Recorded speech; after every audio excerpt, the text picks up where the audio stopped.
irritated with Christopher after he interrupted her phone call. She opted to punish the toddler by locking him in a room by himself for the rest of the night. Christopher, who was just 1.5 years old at the time, was traumatized to the point that when he was rescued, he refused to speak entirely. In fact, he regressed to the point of only communicating through screaming and crying for the next 6 years. To compensate for this newfound aphasia, his parents began taking him to attend speech therapy classes, which is where he was first diagnosed as being autistic, with the doctor predicting that he would likely never write his own name, let alone make it to high school.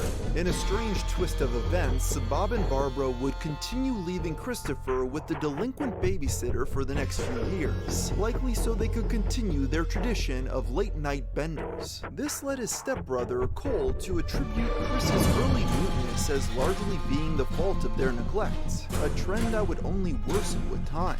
Though the assertion that neglect was the source of his autism is baseless, the babysitter's supposed actions undeniably exacerbated Chris's condition, and in spite of its immediate consequences, they failed to take many basic preventative measures. In 1985, a new family moved into the Chandlers' neighborhood. With a child of their own, the families quickly became cordial with each other. This naturally led to Christopher becoming playmates with the couple's daughter, Sarah Hammer. Chris has a fond view of the years he spent with Sarah, reflecting upon them by proclaiming her to be a lifelong best friend. Unfortunately, the young girl would often pull mean-spirited pranks on the autistic child.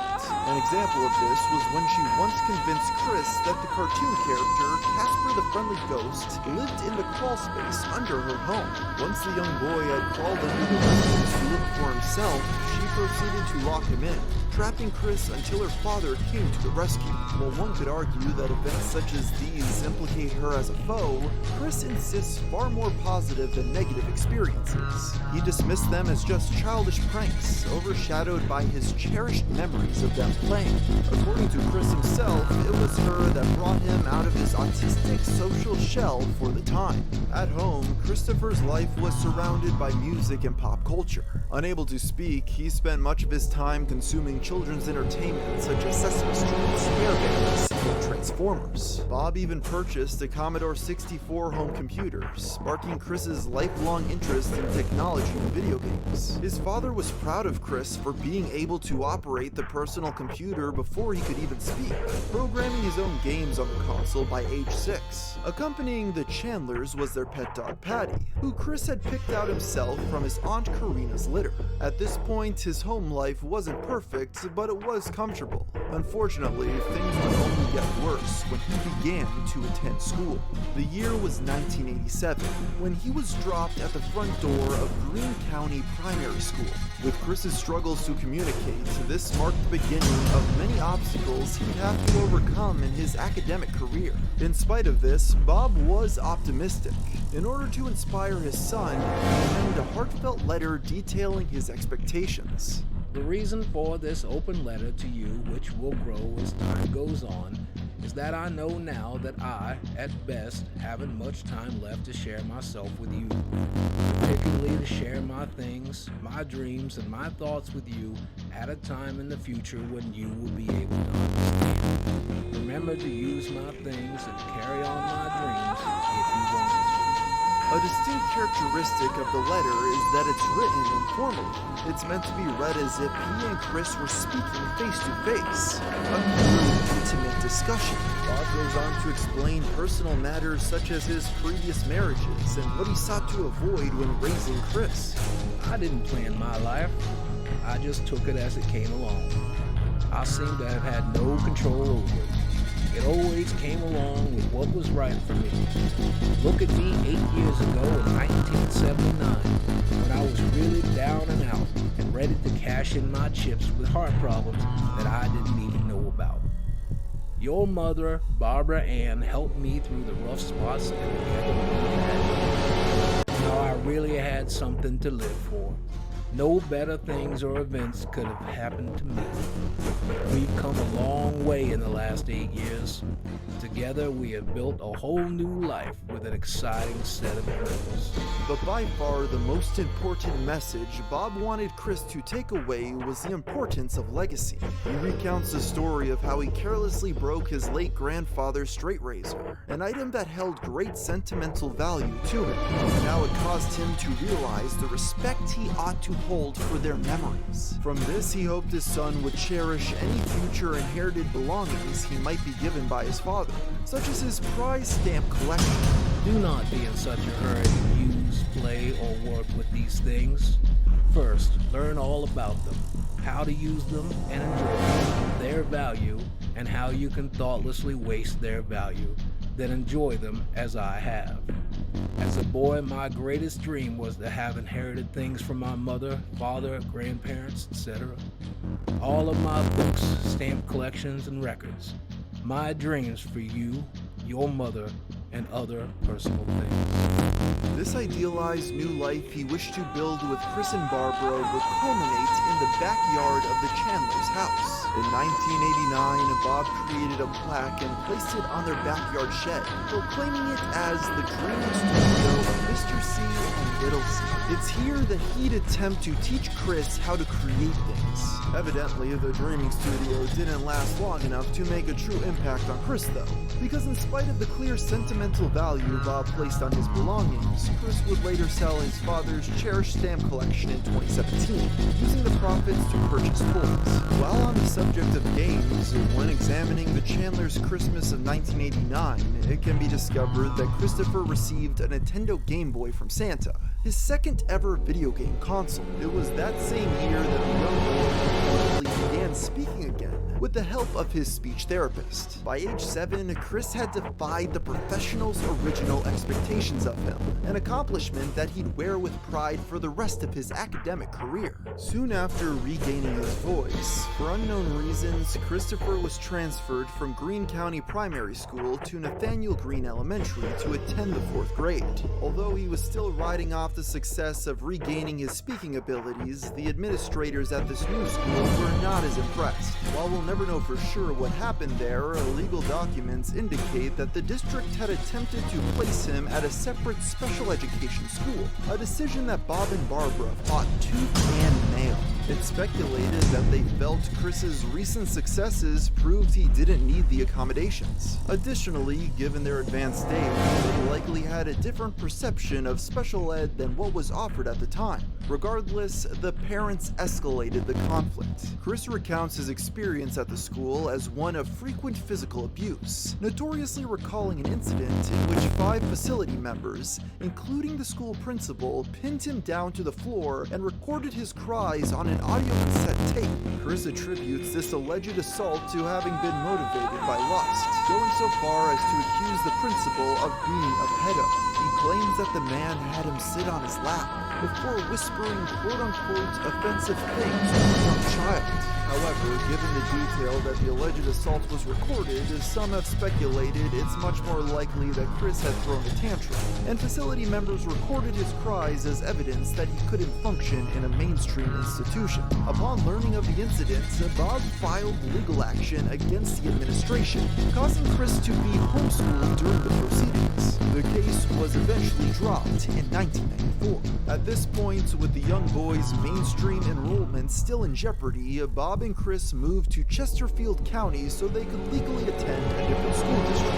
This forced Bob to retire, becoming a stay-at-home father. In order to continue working her job, Barbara remained at their home in Ruckersville, though she would come to visit them every weekend. The decision to keep Chris in public school is perhaps the single most significant turning point regarding his early development.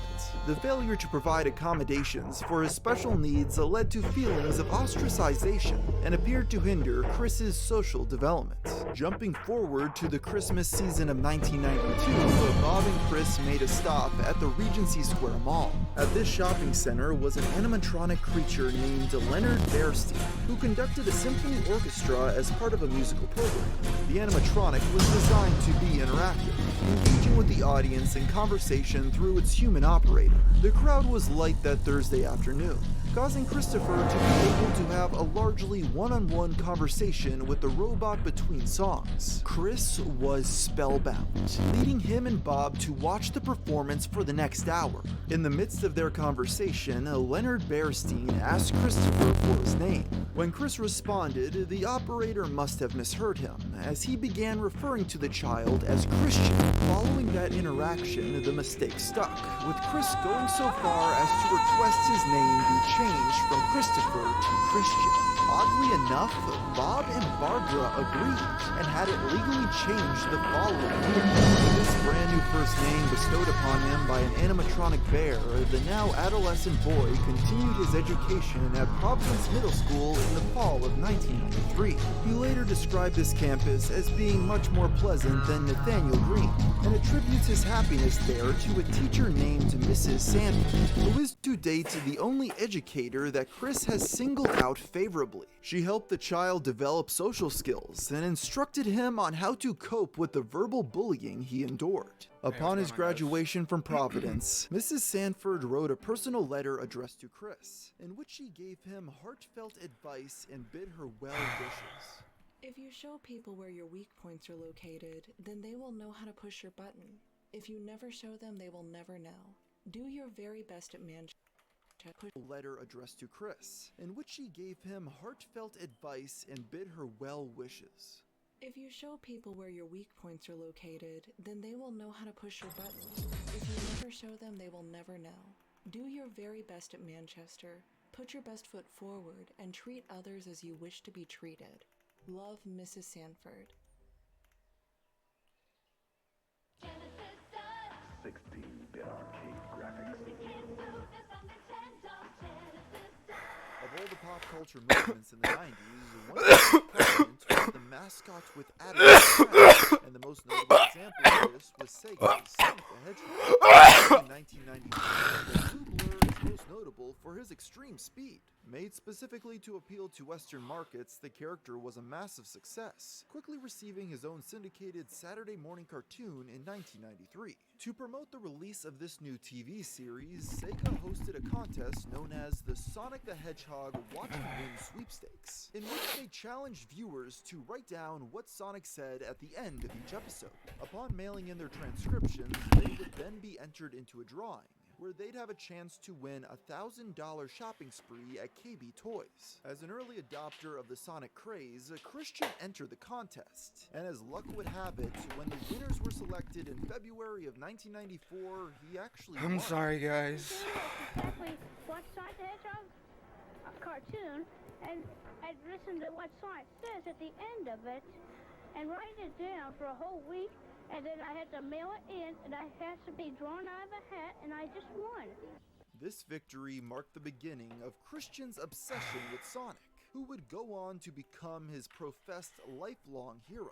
And after the high of this spending spree, it wouldn't be the last time he entered a contest. By the spring of 1996, the family was once again together as Barbara retired from her job to live with her husband and son in Chesterfield County.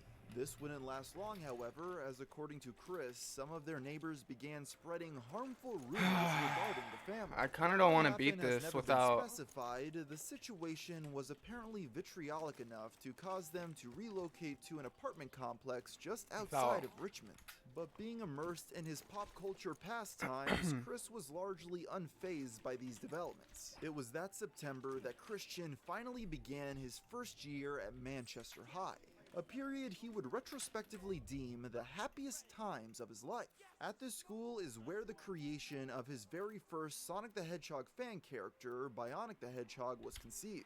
Spending much of his freshman year as a water boy for the varsity basketball team, he came up with the character after being hit in the head with a basketball while he was daydreaming about Sega's gaming mascot. It is rather fittingly an orange recall. I don't really want to Sonic beat the game that without likes to Pin play Master here. sports. This 9th grade year would also mark the beginning of his passive love quest, developing a major crush on a cheerleader he'd met during practice. After befriending the young lady, he quickly confessed that he had feelings for her, to which she politely turned him down. In contrast to his time at Providence, Chris's years at Manchester High were filled with far more conflict. In sophomore year, Christian was forcibly assigned to take the special education bus after a petty conflict with another student.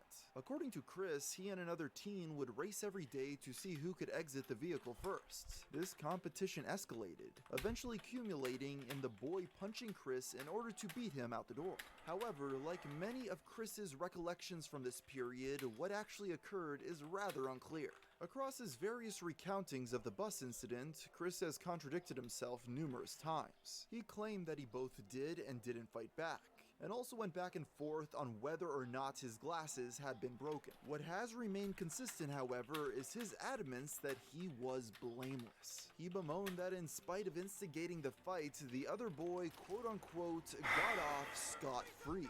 Regardless of the truth, it was because of this conflict that he was removed from the mainstream busing system and forced to ride with who he rudely described as the slow in the minds. At this point, it's worth discussing Chris's particular distaste towards the developmentally disabled, one that illustrates the ableism instilled in him by his parents. It's clear at this age, Chris uncritically took the words of authority figures to heart.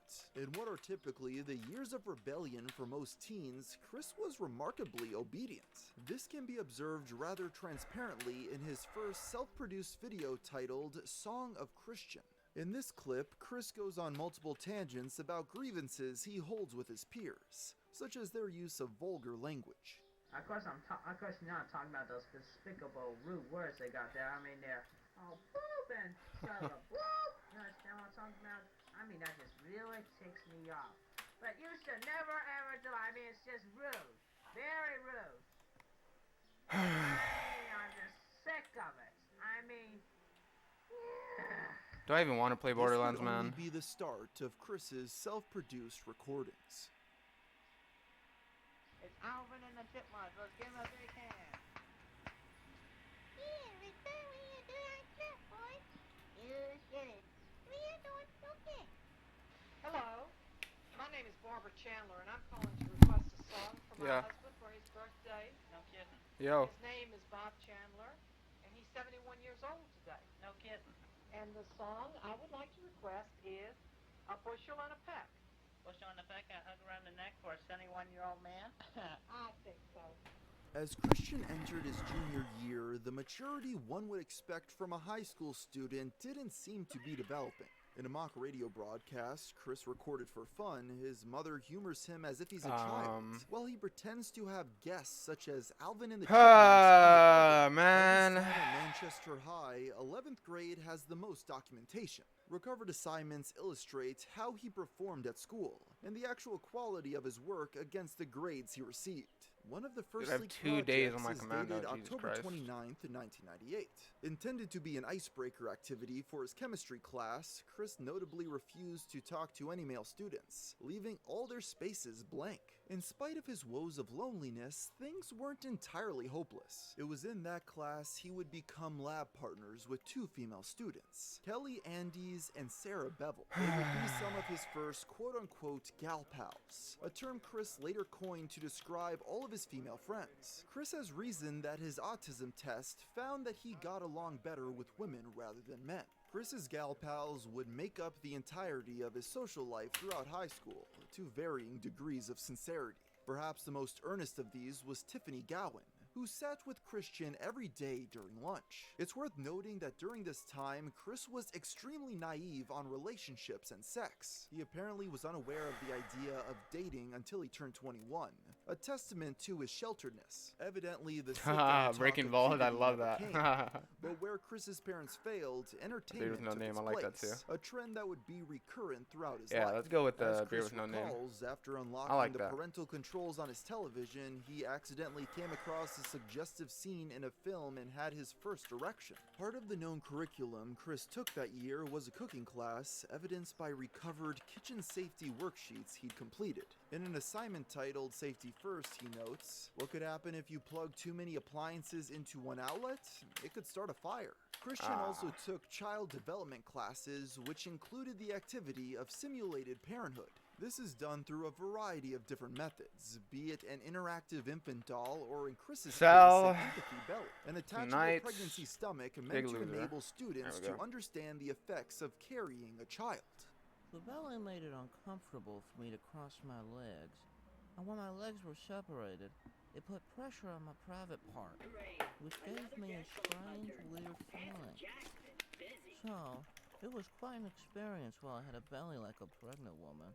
Despite bizarrely admitting to the teacher that the device gave him an erection, he still received a perfect 30 out of 30. Damn. Get fucked, everyone else that turned in a shitty work. You got out fucking done by Christian. How does that fucking feel? In 1996, the first ever entries of the Pokemon franchise were released to the Game Boy in Japan and quickly evolved into a phenomenon. Within the first 2 years of its debut, the franchise received its own trading card game and anime series. And it wasn't long after this merchandising boom that the phenomenon began taking over the West. Due to the series' popularity, in 1998, the Pokemon TV show made its debut in the United States, with the games following soon after. It's unknown exactly when Chris discovered Pokemon, but when he did, he immersed himself with the universe almost as deeply as Sonic. At the same time as the Poké craze, Chris was taking Spanish classes in high school, where he often incorporated his love of video games into assignments. In a project dated February 8th, 1999, Chris illustrates his Spanish vocabulary by translating the names of characters from both Sonic the Hedgehog and Pokemon. This would be his earliest known reference to the franchise. It was this same month that Chris Chan would celebrate his 17th birthday. To commemorate, he produced a drawing of his character, Bionic the Hedgehog, holding a flag proclaiming, "I fought my autism, and I Bionic won." the Hedgehog. It was also That's kind of cool. day that he would produce Espanolic.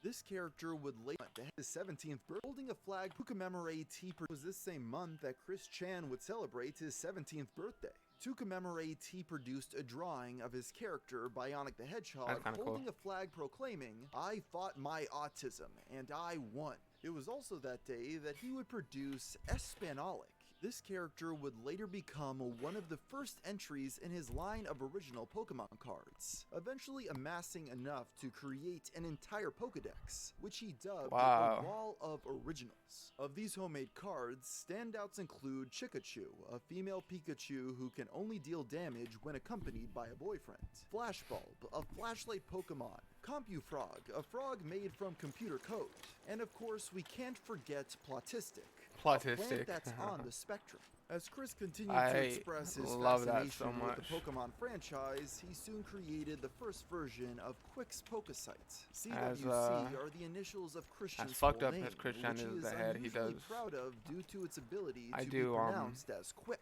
This webpage would only last a few months before being replaced in July by Chris's second, more amateurish Pokesite developed entirely in Notepad. Entering his final year of high school, Chris began this last hurrah by writing a short Pokemon fanfiction. Titled How the Pokemon Came Into Our Pokeballs, it was completed for an English assignment asking students to invent their own myth. Unlike his previous writings, his English teacher actually enjoyed this one. Sometime this same year, Chris also began volunteering at the local Books A Million as an assistant gym leader for their Pokemon trading card league. His staffing role was captured in a segment by Richmond NBC affiliate WWBT, showcasing him dressed up at the store as Ash Ketchum.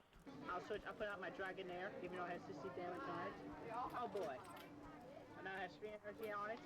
Slam attack.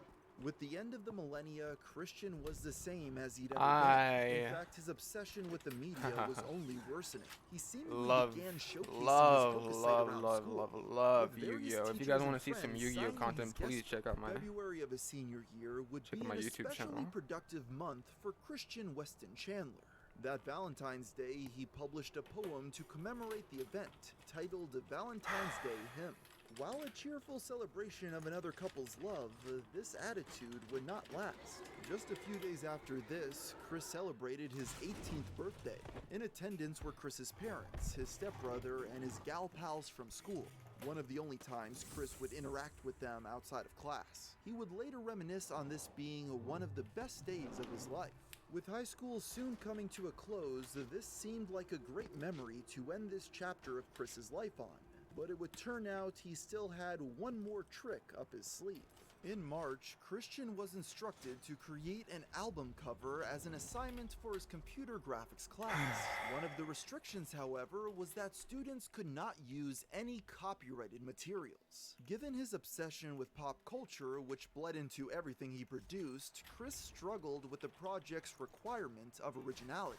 This was when he had an epiphany. In order to circumvent the copyrights held by Sega and Nintendo, Christian invented Sonic Chew, a hybrid of the characters Pikachu I don't like the and weapons, bro. Sonic the Hedgehog. He recalls I'd rather they imagining just the have this character sight after and then be lunch single on that burst, fateful or day of March 17th. what do you call it, semi-auto? Sonic Chew on paper from imagination. Not Then I semi-auto. drew What on is my it? I'm just gonna say very single local shot. Photoshop program. After checking with Miss Is it semi-auto? and my father, who is big on Burst. copyrights Is and burst whatnot, semi-auto or single Sonic fire Chew was semi-auto? legal then and still is, and only mine. So, soon after, the CD cover was made, printed, and passed with an A+ grade. Upon this hybrid character's inception, things would never be the same.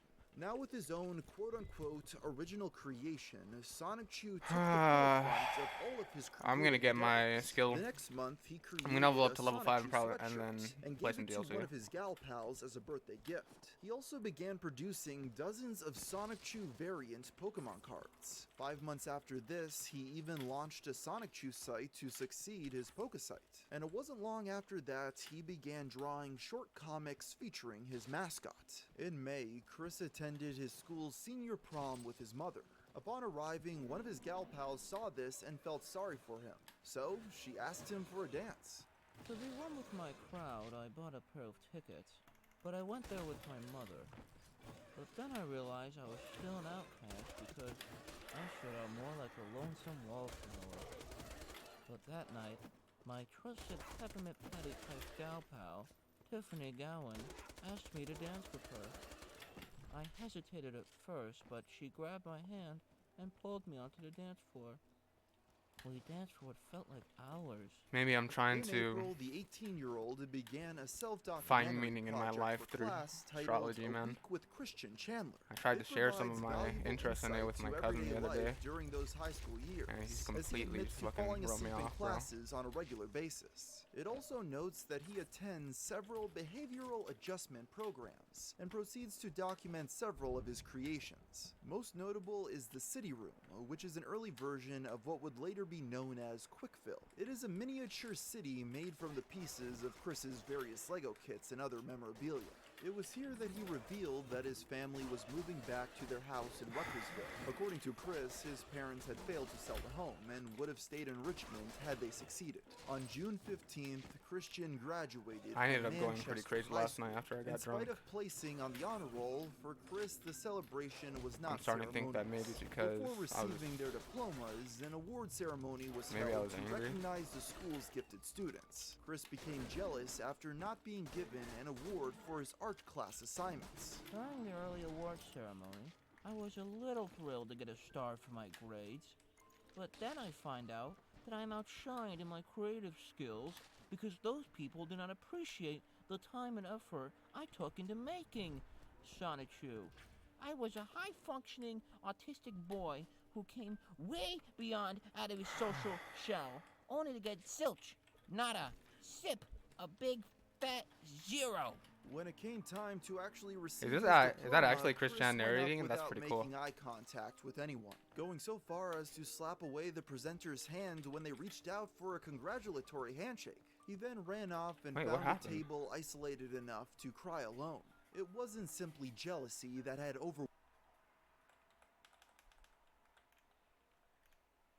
Wait, various what is he Lego upset kits for? and other memorabilia. According to Chris, his parents had failed to sell the home and would have stayed in Richmond had they succeeded. On June 15th, Christian graduated from Manchester High School. In spite of placing on the honor roll, for Chris the celebration was not ceremonious. Before receiving their diplomas, an award ceremony was held to recognize the school's gifted students. Chris became jealous after not being given an award for his art class assignments. During the early awards ceremony, I was a little thrilled to get a star for my grades, but then I find out that I am outshined in my creative skills because those people do not appreciate the time and effort I What? took into making Sonichu. So I was a high-functioning autistic he's boy who can he's way mad beyond that out of his he's being social awarded shell, only to for get his zilch, academic intelligence nada, rather than his sick, creative a intelligence big fat zero. or When it came time to the actually creative receive ability his diploma, Chris went compared up to his without academic making ability. eye contact with anyone, going so far as to slap away the presenter's hand when they reached out for a congratulatory handshake. He then ran off and found a table isolated enough to cry alone. It wasn't simply jealousy that had overwhelmed him that day, but rather the realization he was leaving behind the quote, best circle of friends he ever had. As mentioned before, Chris seldom hung out with his gal pals outside of high school, and the end of his time at Manchester largely meant the end of his social life as he knew it. The high school graduation has since become a point of trauma for Chris, as he felt it marked the end of the best years of his life. The thing is, what he remembers from his high school years is an extremely romanticized version of events that didn't include the manipulation those around him participated in to help him make it through. He fondly recalls being an honor roll student, though teachers often gave him higher grades than he probably deserved. He liked to see himself as an engaged pupil, though slept through many of his classes. He had friendships, Leveling but up they always increases end permanently when the bell increases the rang. amount of health you have. Speaking of friends, It also refills let's your take, for example, one of Chris's shields gal and pals your from middle health and your school, the cooldown girl next ability. door who would often hang What do out we with call him it? at the bus stop Skill, and near their skill home. action, and your Chris skill interpreted action. their time together as genuine camaraderie, when in fact she had Nah, been I'm tired paid of by Jacob's Bob weapons, to honestly. essentially babysit him.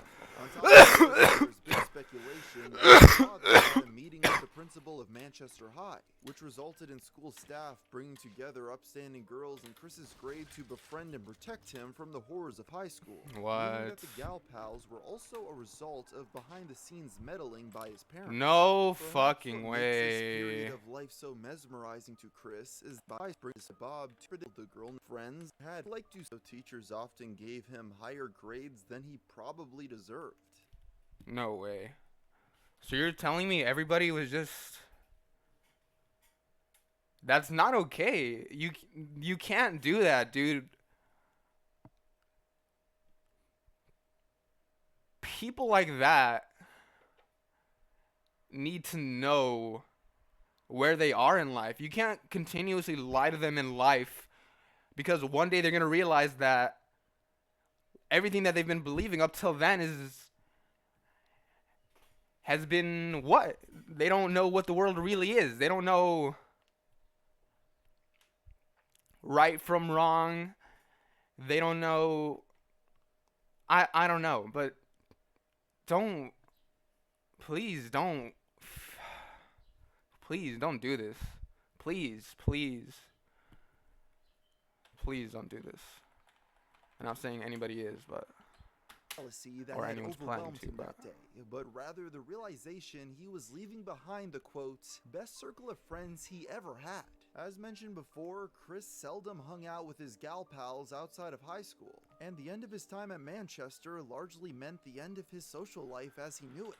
The high school graduation has since become a point of trauma for Chris, as he felt it marked the end of the best years of his life. The thing is, what he remembers from his high school years is an extremely romanticized version of events that didn't include the manipulation those around him participated in to help him make it through. He fondly recalls being an honor roll student, though teachers often gave him higher grades than he probably deserved. He liked to see himself as an engaged pupil, though slept through many of his classes. He had friendships, but they always seemed to end when the bell rang. Speaking of friends, let's take for example one of Chris's gal pals from middle school, the girl okay, next door. hold on. who I'm would missing often hang out I with missed a him little bit at of the bus exposition stop as to what he's near their talking home. about. Chris and Okay, those so around him participated in his version of his Chris, as he felt it marked the end of the best years of his life. The thing is, what he remembers from his high school years is an extremely romanticized it's version of events romanticized. that didn't include the manipulation those around him participated in to help him make it through. He fondly recalls being an honor roll student, though teachers often gave him higher grades than he probably deserved. Uh-oh, He my liked to game see crashed? himself as an It did. engaged pupil, though slept through many of his classes. He had friendships, but they always seemed to end when the bell rang. Speaking of Whoa, friends, no way. though teachers often gave him make it. That didn't include the manipulation those around him participated in to help him make it through. He fondly recalls being an honor roll student, though teachers often gave him higher grades than he probably deserved. He liked to see himself as an engaged pupil, though slept through many of his classes. He had friendships, but they Hey, 69 viewers. when the bell rang. Let's see. How do you say that? T18ire, T18ire, T18, Tone, 8, 8 there. Tone.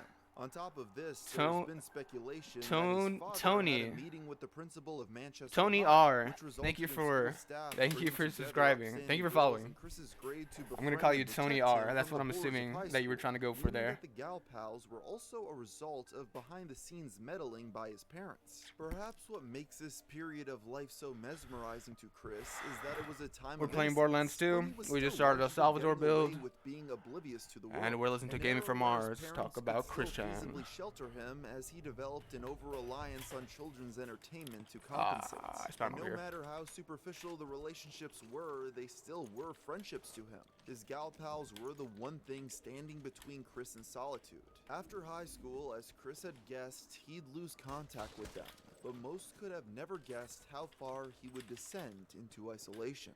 The weather was dark and rainy that graduation day as the now adult Chris sobbed by himself in his graduation gown. When Barbara and Tiffany found him, they comforted the emotional young man. His father, however, was less forgiving with how his son had behaved.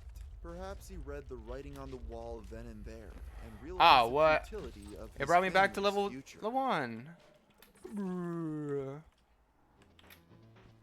Or was I even level 2? I don't think so. But it brought me back to before Knuckle Dragger. What the heck?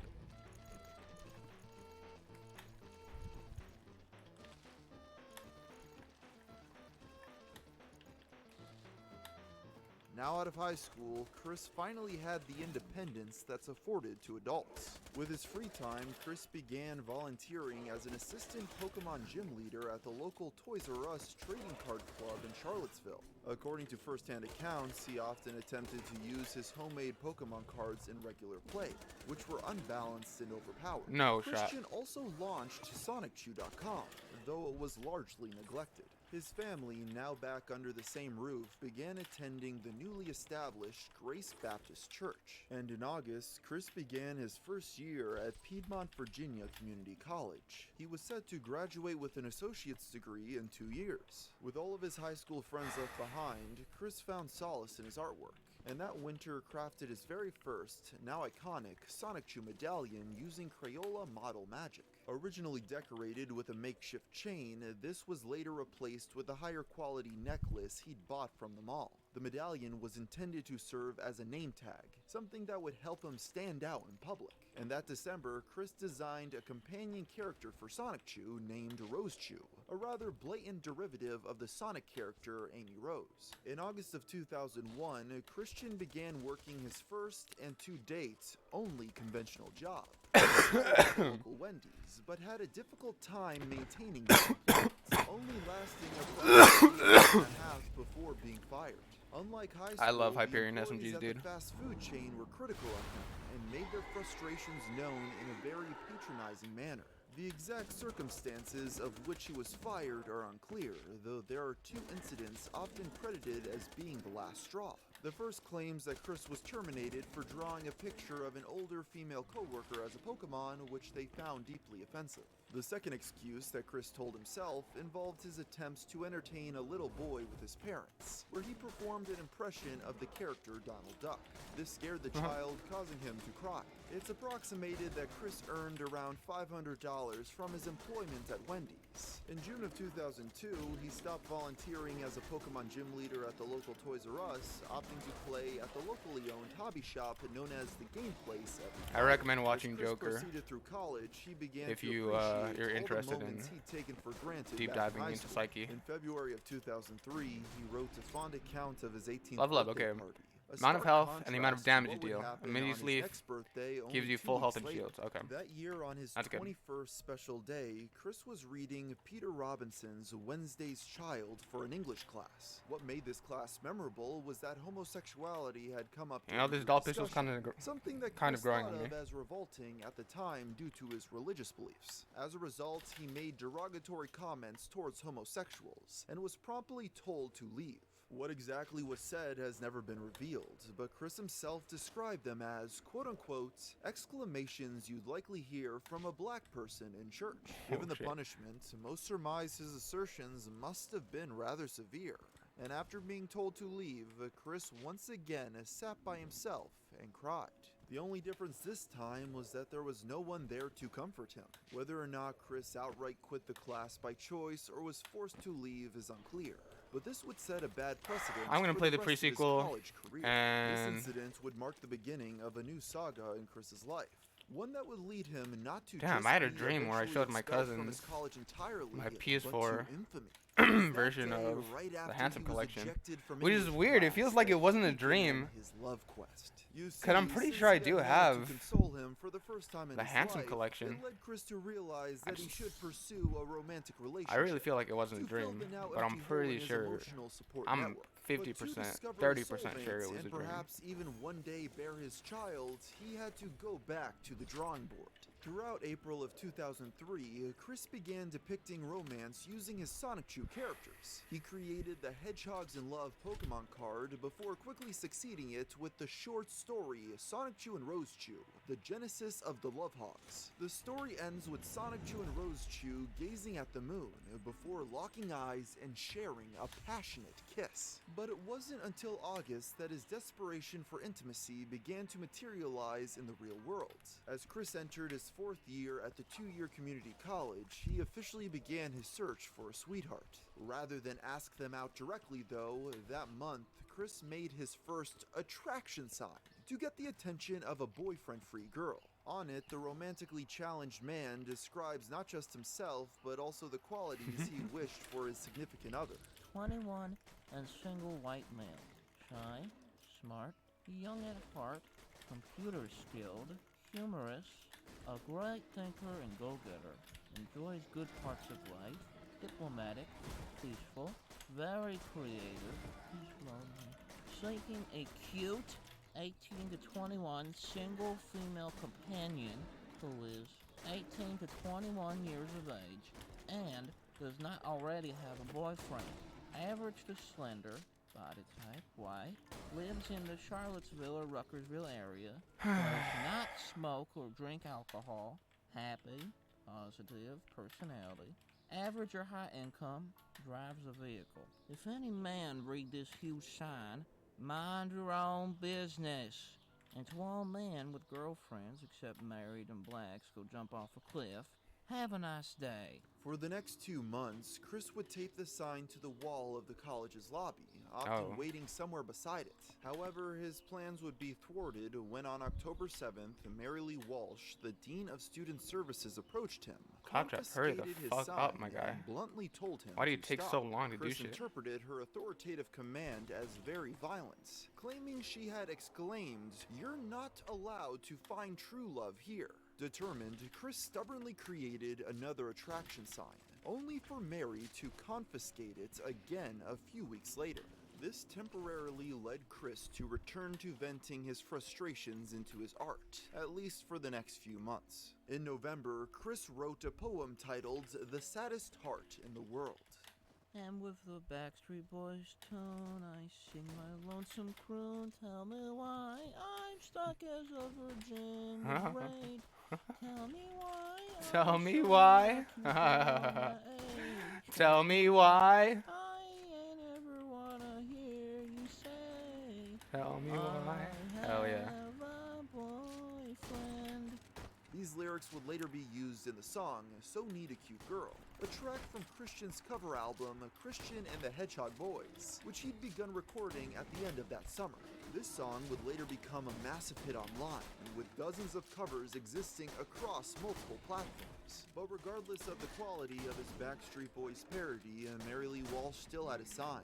So to occupy Chris's time, he began investing all of his effort playing the game Animal Crossing. This would eventually culminate into what's now known as his Animal Crossing documentary, an hour-long showcase of his in-game Tell me village. why This would become na one na of na Christian's ain't greatest nothing but a accomplishments, as he submitted it to the Nintendo heartbreak. Power Tell me magazine why. and managed to actually get featured. Some claim it was the first Let's Play ever made, though this is difficult to prove.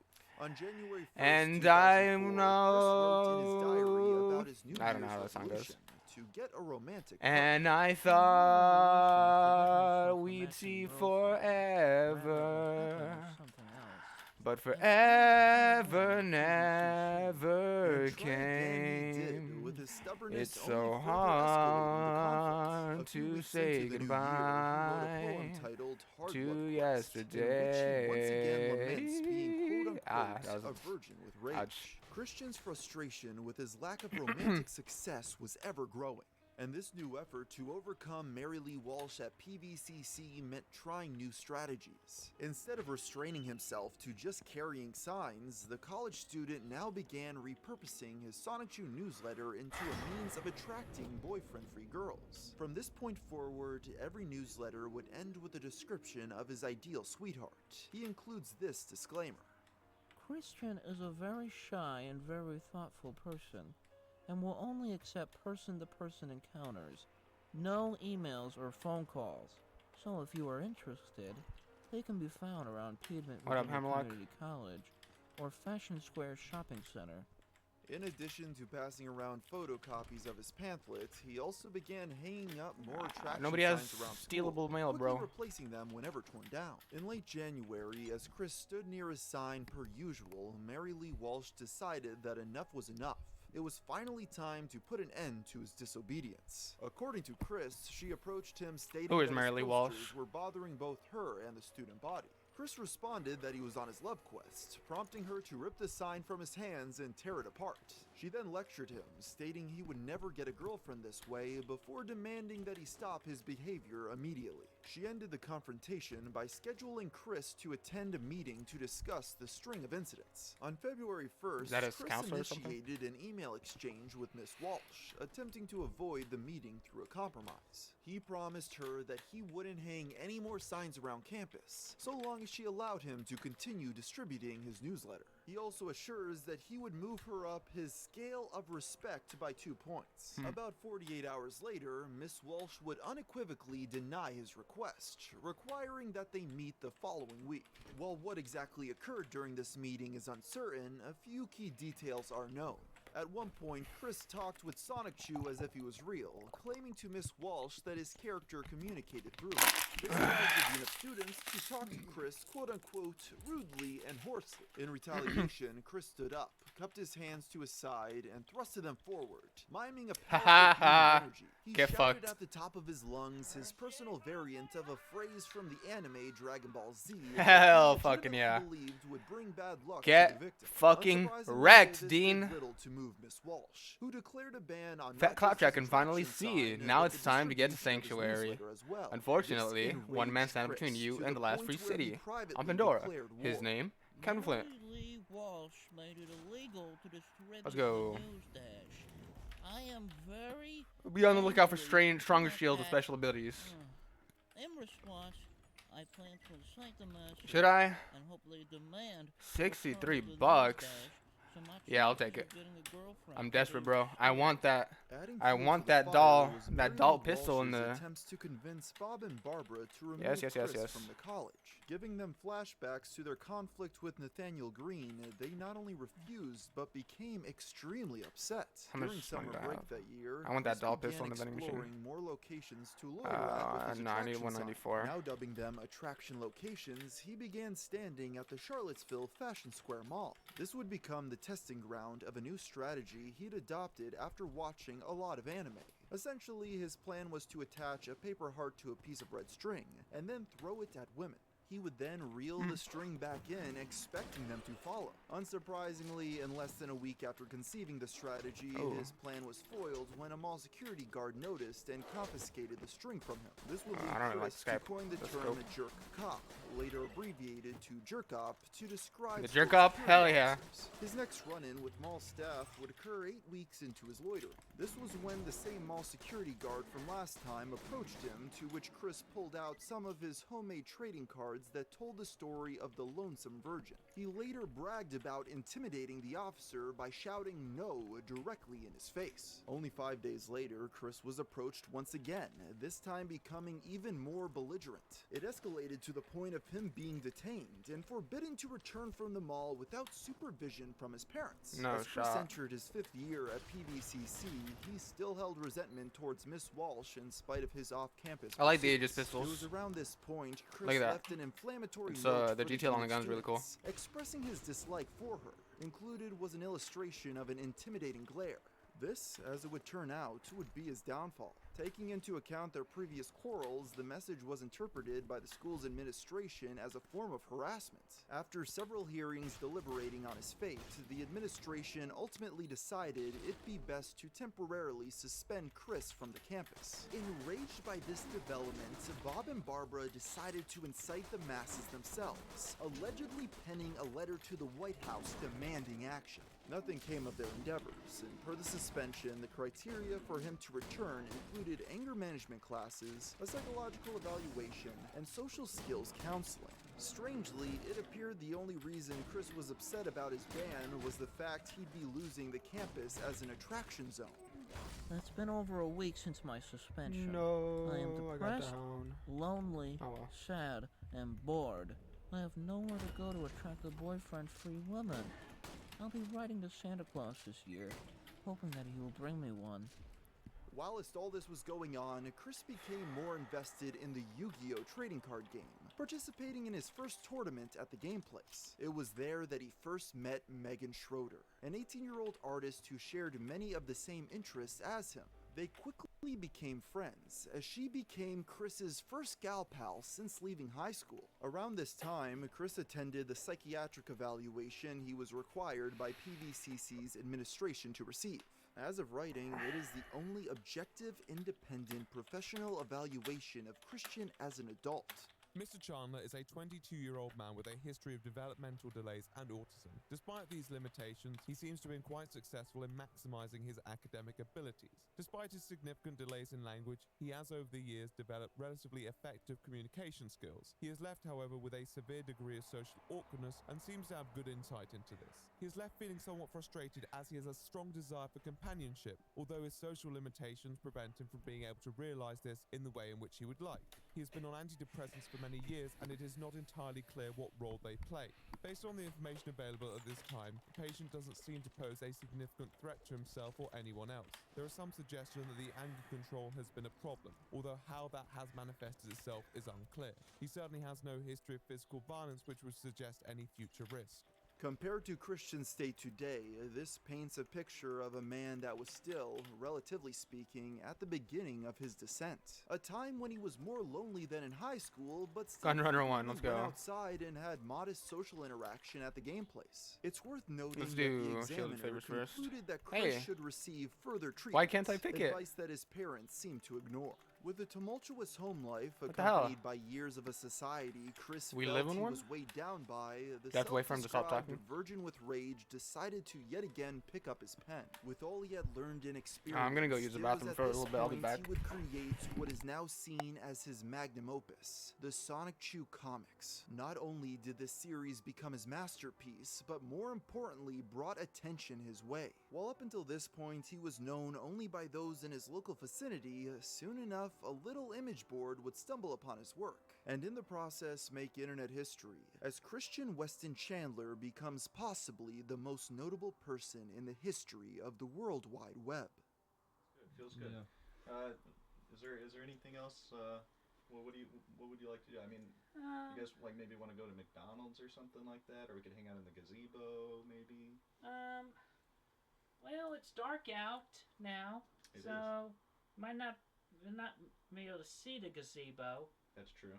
But I can point out, it's behind the house, and you know where the pen is, the green at the fence, right at that's alongside the road there.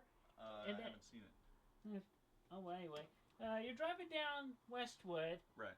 And you look to your right. You will see a doghouse before you see the pen. The gazebo's behind the doghouse. Gotcha.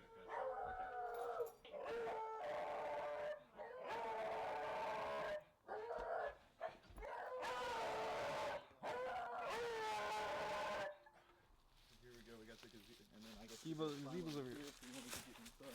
Watch your step. This is your light source. I'm the light source. Yes.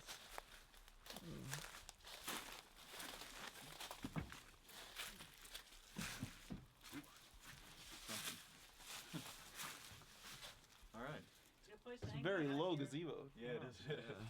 Yeah, you gotta watch your head if you're more than. So I'm able to stand barely, but at 5'10". If you're Brad Garrett, you would have to hunch down. Yeah. He's like more than 6 feet. Yeah. Gotcha. Here, watch your step.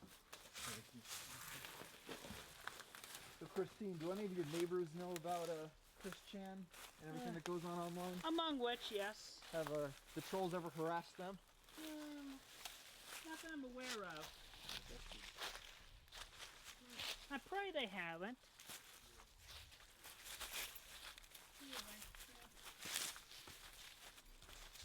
Hey guys, I'll walk y'all back to your vehicles.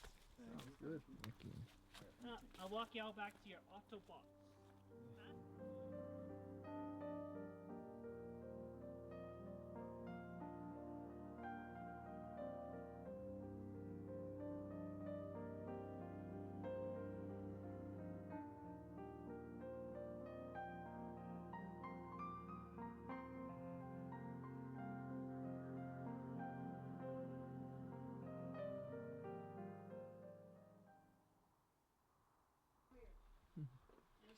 Alright, yeah, we're gonna start some 3-player Tetris here. Actually, 4-player. I have.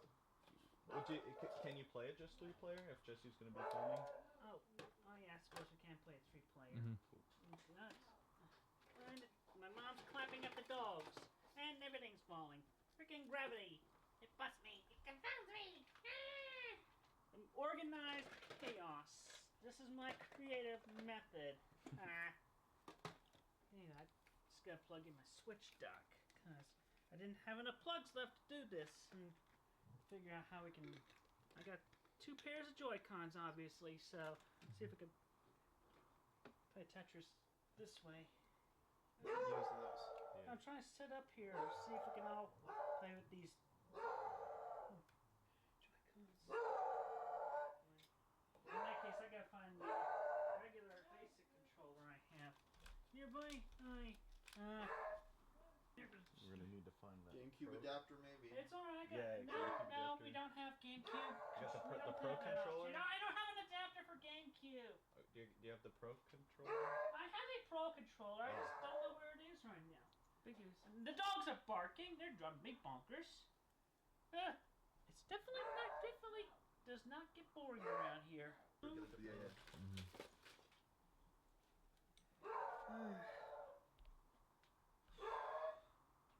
Just not focused right now, guys. I'm gonna try an Xbox controller, see if I can plug that into a USB port. See if that'll work. Plug this into the puss. Alright. Now let's see. A Microsoft controller be compatible with a Nintendo system is the moment of truth.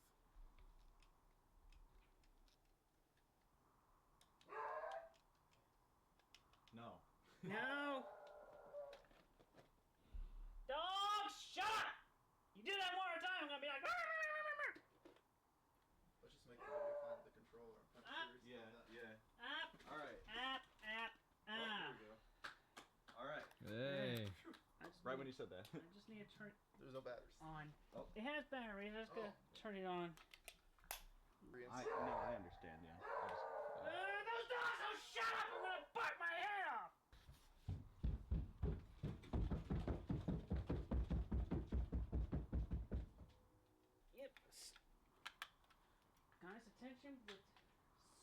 solitude. Alright. I'll go ahead and do the intro, I suppose. Hey guys, it's Kopitz. I'm here with Christine, Weston Chandler, and the gamer from Mars, or Art. Today we're going to be playing some Tetris 99. It's going to be a fun time. Working on this. When we last saw Chris Chan, he was left heartbroken after his first girlfriend, Blanca Weiss, had revealed herself to be nothing more than a catfish scheme created by trolls. His video message after the fact made it seem like he had spiraled into a horribly depressive state, and many expected him to take an extended hiatus from the internet to recover. Shockingly, less than a week later, Chris was seen chatting on the forums of the Sonic Chew fan website. In these conversations, Chris revealed that he was dating a new woman named Chloe, who he had met while pre-ordering a Little Big Planet at GameStop. He never mentioned Chloe again after this, and the timeline he gave would mean that he started dating her while he was still with Blanca, so most people believe that he made the whole thing up. Christian had proven that, no matter how badly he was hurt, he would always come back for more. As such, trolling attempts only escalated from there. On October 31st, 2008, a troll went to Chris's house and left a sign reading Encyclopedia Dramatica on his front lawn. This didn't elicit a very big response, but it did mark a significant turning point. The internet and the real world were becoming increasingly merged. Even if Chris did log off, the trolls would still be there. And just a few days later, a website called Quickie was founded by a user named CogsDev. This was an archive dedicated solely to the documentation and discussion of Chris's antics, something almost unheard of for previous trolling victims. It was around this time that Chris Chan was informed about a young man named Ryan Cash, who was a big fan of the Sonic Chew comic. During Chris's initial feud with ED, when he was holding the release of Sonic Chew No. 7 hostage until the site was taken down, Ryan was reportedly so distraught by the prospect of never reading any new Sonic Chew comics that he decided to take his own life. To everyone, it was obvious that this story was made up in yet another attempt to prank the autistic 20-some-year-old man. Well, obvious to everyone, that is, except for Chris himself. After some pressure from people like Vivian Guy and Panda Halo, Chris included a short tribute to Ryan in one of his update videos. However, many people saw this as insincere due to his lackluster delivery, as well as the fact that it was sandwiched between two completely unrelated announcements. And for Ryan Cash and his family, I feel for you and I'm sorry, but best thing you could do for Ryan and yourselves, just to move on. Try to be happy. Geez, so much power. That's a lot worse than when that child locked himself in the room after seeing Optimus Prime die in the original movie. And then also on the PlayStation Network on the home. Around this same time, Chris received an email from a man claiming to be Takashi Tezuka, a highly successful video game director at Nintendo. While working at Nintendo, I have heard about your original character, Sonichu, from many of my coworkers who read emails sent from your fans who are asking for a Sonichu game. I eventually received a message from Shigeru Miyamoto that we at Nintendo should take the first step into creating a Sonichu game. That is why I am programming in 2 new characters into Animal Crossing City Folk, Sonichu and Rosechu. If a large number of players enjoy Sonichu and Rosechu, we will create a Sonichu game with the help of Sega. Tezuka even included a couple of screenshots of the Sonic Chew character in Animal Crossing. As can be expected, Chris did not catch on to the fact that this was a troll. He had made no secret in the past that his dream was to one day make an official Sonic Chew game with Nintendo and Sega. Now it appeared that that dream was being delivered to him on a silver platter. A few days later, the same prankster emailed Chris again, this time posing as Shigeru Miyamoto, the creator of Super Mario Bros. And Legend of Zelda. For good measure, he also sent emails pretending to be a lawyer for Nintendo named James Zilberstein, or just Jay-Z for short. This was all done as a small attempt to clue Chris into the fact that it was all a joke, but he never caught on. In fact, on January 6, 2009, Chris posted a video announcing the exciting news that he was working directly with Nintendo. He also stated that, for legal reasons, he had been advised by Nintendo to go back into his old comics and change the names of characters that were based on real people. Chris obliged the trolls' orders, and soon after, every issue of Sonic Chew that had been published received these new edits. Sarah Hammer became Nicole Rammer, Wes Isley became Walter Grisby, Megan became Meg Chan, and Mary Lee Walsh became Slawwell Ryam. Later that day, the troll emailed Chris under yet another alias. This time he was pretending to be Greg Mays, a web designer hired by Nintendo to help spruce up the Sonic Chew website in advance of the game. Blinded by excitement, Chris happily handed over the password to his website without question. This resulted in it quickly being taken offline. Greg emailed Chris blaming the outage on Sega filing a cease and desist order against the project. At this point, Chris finally caught on to the fact that he was being trolled, although he still was unable to see the full extent of it. Despite understanding that Greg was a fictional character, Chris was still convinced that every other person in the storyline was real, and that he was truly in contact with Shigeru Miyamoto. Now listen, sir. I want you to restore all the files you've deleted from Sonichu.net, the Sonichu and Rosechu fan site, CWC's Pokesite 2, and the other CWC sites that were on there, where I will have my lore, his people of Nintendo, and the people of Sega, even the power of Mr. Miyamoto himself, bring in a tracking team, track you down, and force you to restore Sonichu.net in all, with a cruel, beating up, terribly painful punishment. You do not want to remain on my bad side. My fangs are sharp, and I can thirst for blood, even though I am Cherokee, not a vampire. Chris followed this stern email with a vlog in which he expressed the same sentiment, even repeating the threat about his fangs. You're getting it, so just listen to me, you jerk. Re-upload it, or we're gonna rain heckle on you, because I'm not afraid to show my fangs. After the fallout with Greg, Mr. Chandler continued emailing with Miyamoto to discuss the possibility of meeting in person. A big sticking point with this was Chris's inability to pay for a plane ticket to Redmond, Washington, where the Nintendo of America offices were located. He tried multiple times to get Miyamoto to pay for the flights, but he refused, berating Chris for being unemployed and unable to pay for his own ticket. Despite the now abusive comments from the supposed top creative at Nintendo, it's still unsurprising that he fell for the story given his track record. What's more perplexing is that at a certain point, Christian brought in his parents to talk with Miyamoto, and they too seemed to believe the hoax. Barbara began to help Chris negotiate with the gaming giant, and took the opportunity to boast about how prolific she and her husband had once been in the business world, though it was riddled with grammatical errors and disjointed sentences. Trolls noted that even though Bob and Barbara apparently had such deep knowledge of business dealings, they didn't find anything odd about the fact that such an important executive had reached out to Chris directly, and why such a large company was refusing to pay for airfare.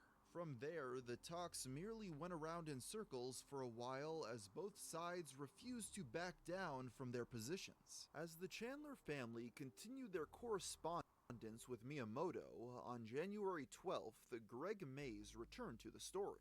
This time, he revealed himself to actually be Jason Kendrick. I'm back. Some 3-player Tetris here. Actually, 4-player. I have. Can you play it just 3-player if Jesse's going to be filming?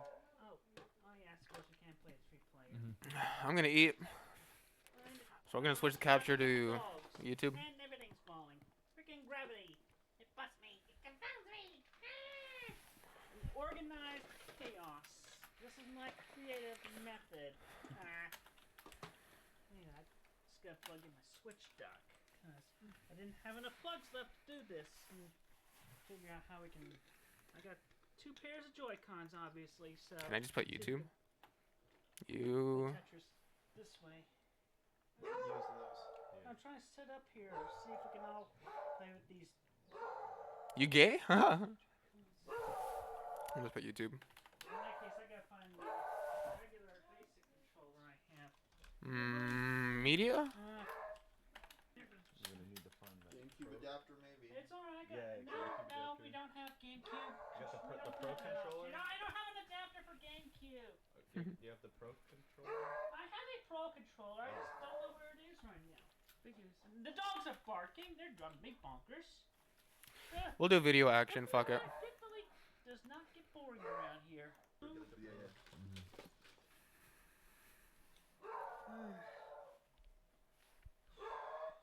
This is okay. This is the third installment of his documentary, I guess. Plug it into a USB port. See, that'll work. Plug this into the push. Let's see. A Microsoft controller be compatible with a Nintendo system is the moment of truth.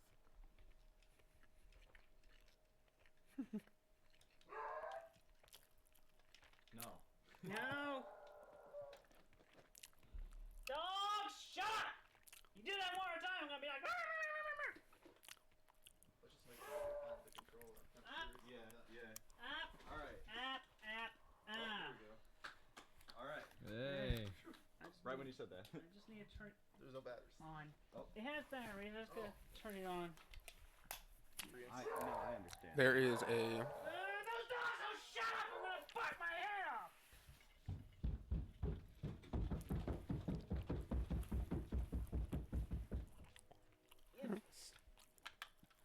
Nice attention with stumpitude. Alright. I'll go ahead and do the intro. The wire on my braces is poking out. Hey guys, it's Kopitz. I'm here with Christine Weston Chandler and the gamer from Mars, or Art. Today we're going to be playing some Tetris 99. It's going to be a fun time. Working on this. And it's poking inside my mouth, dude. I hate it. When Hurts. we last saw Chris Chan, he was left heartbroken after his first girlfriend, Blanca Weiss, had revealed herself to be nothing more than a catfish scheme created by trolls. His video message after the fact made it seem like he had spiraled into a horribly depressive state, and many expected him to take an extended hiatus from the internet to recover. Shockingly, less than a week later, Chris was seen chatting on the forums of the Sonic Chew fan website. In these conversations, Chris revealed that he was dating a new woman named Chloe, who he had met while pre-ordering a Little Big Planet at GameStop. He never mentioned Chloe again after this, and the timeline he gave would mean that he started dating her while he was still with Blanca, so most people believe that he made the whole thing up. Christian had proven that, no matter how badly he was hurt, he would always come back for more. As such, trolling attempts only escalated from there. On October 31st, 2008, a troll went to Chris's house and left a sign.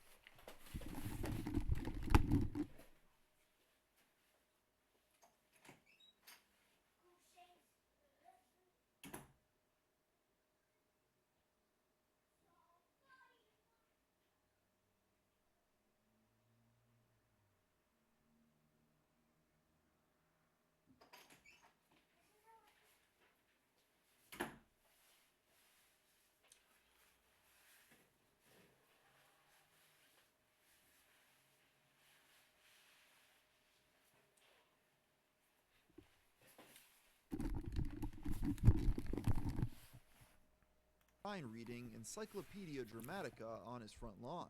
This didn't elicit a very big response, but it did mark a significant turning point. The internet and the real world were becoming increasingly merged. Even if Chris did log off, the trolls would still be there. And just a few days later, a website called Quickie was founded by a user named CogsDev. This was an archive dedicated solely to the documentation and discussion of Chris's antics. Something almost unheard of for previous trolling victims. It was around this time that Chris Chan was informed about a young man named Ryan Cash, who was a big fan of the Sonic comic. During Chris's initial feud with ED, when he was holding the release of Sonic Chew number 7 hostage until the site was taken down, Ryan was reportedly so distraught by the prospect of never reading any new Sonic Chew comics that he decided to take his own life. To everyone, it was obvious that this story was made up in yet another attempt to prank the autistic 20-some-year-old man. Well, obvious to everyone, that is, except for Chris himself.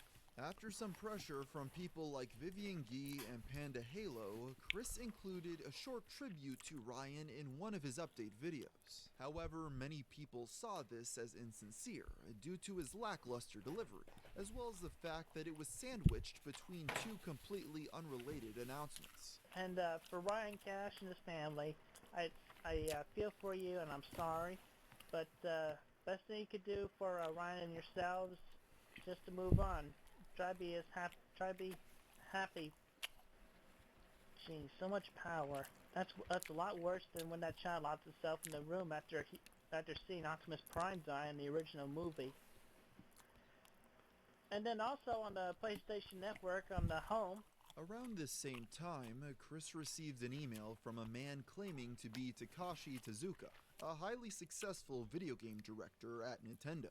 While working at Nintendo, I have heard about your original character, Sonichu, from many of my coworkers who read emails sent from your fans who are asking for a Sonichu game. I eventually received a message from Shigeru Miyamoto that we at Nintendo should take the first step into creating a Sonichu game. That is why I am programming in 2 new characters into Animal Crossing City Folk, Sonichu and Rosechu. If a large number of players enjoy Sonichu and Rosechu, we will create a Sonichu game with the help of Sega. Tezuka even included a couple of screenshots of the Sonichu character in Animal Crossing. As can be expected, Chris did not catch on to the fact that this was a troll. He had made no secret in the past that his dream was to one day make an official Sonichu game with Nintendo and Sega. Now it appeared that that dream was being delivered to him on a silver platter.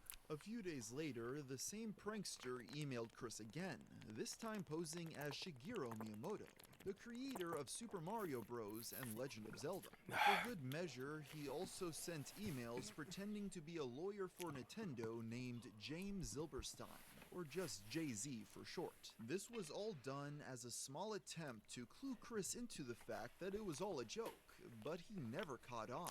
In fact, on January 6, 2009, Chris posted a video announcing the exciting news that he was working directly with Nintendo. He also stated that, for legal reasons, he had been advised by Nintendo to go back into his old comics and change the names of characters that were based on real people. Chris obliged the troll's orders, and soon after, every issue of Sonichu that had been published received these new edits. Sarah Hammer became Nicole Rammer, Wes Isley became Walter Grisby, Megan became Meg Chan, and Mary Les lied to his old that, for legal reasons, he had been advised by Nintendo to go back into his old comics and change the names of characters that were based on real people. Chris obliged the troll's orders, and soon after, every issue of Sonichu that had been published received these new edits. Sarah Hammer became Nicole Rammer, Wes Isley became Walter Grisby, Megan became Meg Chan, and Mary Lee Walsh became Slawwell Ryan. Later that day, the troll emailed Chris under yet another alias. This time he was pretending to be Greg Mays, a web designer hired by Nintendo to help spruce up the Sonichu website in advance of the game. Blinded by excitement, Chris happily handed over the password to his website without question. This resulted in it quickly being taken offline. Greg emailed Chris blaming the outage on Sega filing a cease and desist order against the project. At this point, Chris finally caught on to the fact that he was being trolled, although he still was unable to see the full extent of it. Despite understanding that Greg was a fictional character, Chris was still convinced that every other person in the storyline was real, and that he was truly in contact with Shigeru Miyamoto. Now listen, sir. I want you to restore all the files you deleted from Sonichu.net, the Sonichu and Rosechu fan site, CWC's Pokesite 2, and the other CWC sites that were on there, where I will have my lore, his people of Nintendo, and the people of Sega, even the power of Mr. Miyamoto himself, bring in a tracking team, track you down, and force you to restore Sonichu.net in all, with a cruel, beating up, terribly painful punishment you do not want want to remain on my bad side. My fangs are sharp, and I can thirst for blood, even though I am Cherokee, not a vampire. Chris followed this stern email with a vlog in which he expressed the same sentiment, even repeating the threat about his fangs. You're getting it, so just listen to me, you jerk. Re-upload it, or we're gonna rain heckle on you, because I'm not afraid to show my fangs. After the fallout with Greg, Mr. Chandler continued emailing with Miyamoto to discuss the possibility of meeting in person. A big sticking point with this was Chris's inability to pay for a plane ticket to Redmond, Washington, where the Nintendo of America offices were located. He tried multiple times to get Miyamoto to pay for the flights, but he refused, berating Chris for being unemployed and unable to pay for his own ticket. Despite the now abusive comments from the supposed top creative at Nintendo, it's still unsurprising that he fell for the story given his track record. What's more perplexing is that at a certain point, Christian brought in his parents to talk with Miyamoto, and they too seemed to believe the hoax. Barbara began to help Chris negotiate with the gaming giant, and took the opportunity to boast about how prolific she and her husband had once been in the business world, though it was riddled with grammatical errors and disjointed sentences. Trolls noted that even though Bob and Barbara apparently had such deep knowledge of business dealings, they didn't find anything odd about the fact that such an important executive had reached out to Chris directly, and why such a large company was refusing to pay for airfare. From there, the talks merely went around in circles for a while as both sides refused to back down from their positions. As the Chandler family continued their correspondence with Miyamoto, on January 12th, Greg Mays returned to the story. This time, he revealed himself to actually be Jason Kendrick Howell, the original troll who created the Encyclopedia Dramatica page in the first place. This unsurprisingly was just another lie, but Chris took the bait without question. As Jason was still holding Chris's website hostage, he offered him a deal. He would return the domain name if Chris posted a video coming out as either straight or gay, with the choice being up to him. Chris unsurprisingly chose the latter in an incredibly short video, and held up a poster of Britney Spears as proof. Jason was not satisfied by this offering and demanded Chris make a longer video. In this upload, Chris goes into great detail about how all his life he had gotten along better with women than he did with men. He even holds up a copy of a Playboy magazine this time as further proof of his heterosexuality. The troll was much happier with this, though he wasn't done just yet, asking Chris for one last video where he would film his parents telling Chris how proud they were of him.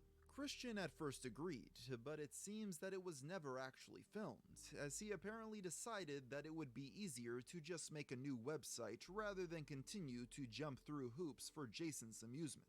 Shortly thereafter, a new video was posted announcing the creation of sonicchew.info. That same day, Jason sent Chris another email, revealing that he was not actually Jason at all. It was just another pseudonym used by the true man behind all of this, Clyde Cash, the brother of Ryan Cash, who you might remember as the boy who had killed himself over Sonic Chew. Clyde vowed revenge against Chris due to his brother's death, and had devoted his life to making him suffer. Even the famously gullible Chris did not believe this story at first, instead thinking Jason was just lying to get out of trouble. Very interesting. I will know Clyde Cash as your nickname among my printed written information I have of you when I go to the police department to report you. Hey, do me a huge favor. Stand in the middle of heaviest traffic and get run over. I pray to God and Jesus for your death, Jason Kendrick Howell. As time went on, Chris would eventually accept Clyde Cash as real. Many trolls would use the name as an alias, and Chris would come to know Clyde as his arch nemesis, the mysterious figure pulling the strings behind every trolling scheme in his life. After his grand entrance, Clyde formed an organization called the Private Villa of Corrupted Citizens, or PVCC for short. This was named after the villainous organization from the Sonic Chew comic series, which itself was named after Piedmont, Virginia Community College. Clyde's version of the PVCC was meant to be an elite team of only the best trolls, who would team up to devise new ways to mess with Chris. After revealing himself, Clyde's first act of trolling was to hack into Chris Chan's account and send an email to Miyamoto pretending to come out of the closet. Please keep in mind that Miyamoto and Clyde Cash were being played by the same person, but Chris was not privy to this fact and was thus horrified when he discovered what had been sent from his account.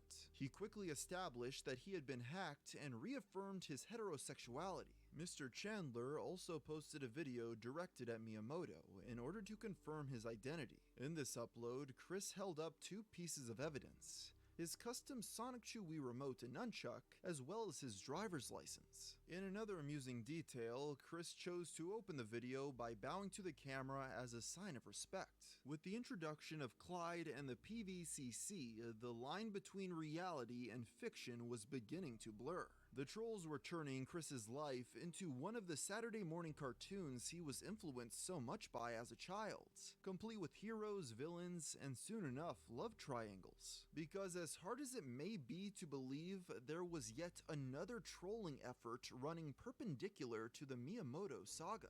Before going any further into today's story, we'll first need to jump back to December of 2008, before the Clyde Cash saga even began. I hate the homos. I actually do have a past story, as I have realized from repressed memories back from the Greene County days. But I will not go further than that because y'all would have a field day. Around this time, someone going by the name Cassie Rosechew informed Chris that she had created a message board called Sonic Chew Girls, where Chris's female fans could gather and discuss their love for him and his comic.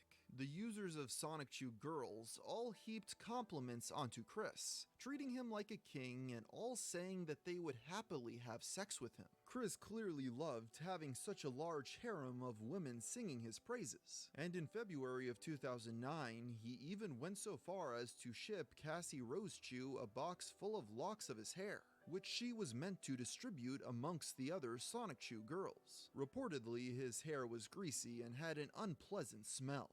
Of all the users of the message board, one stood out from the rest, a young woman named Julie Milvana, better known by her screen name of Blue Spike.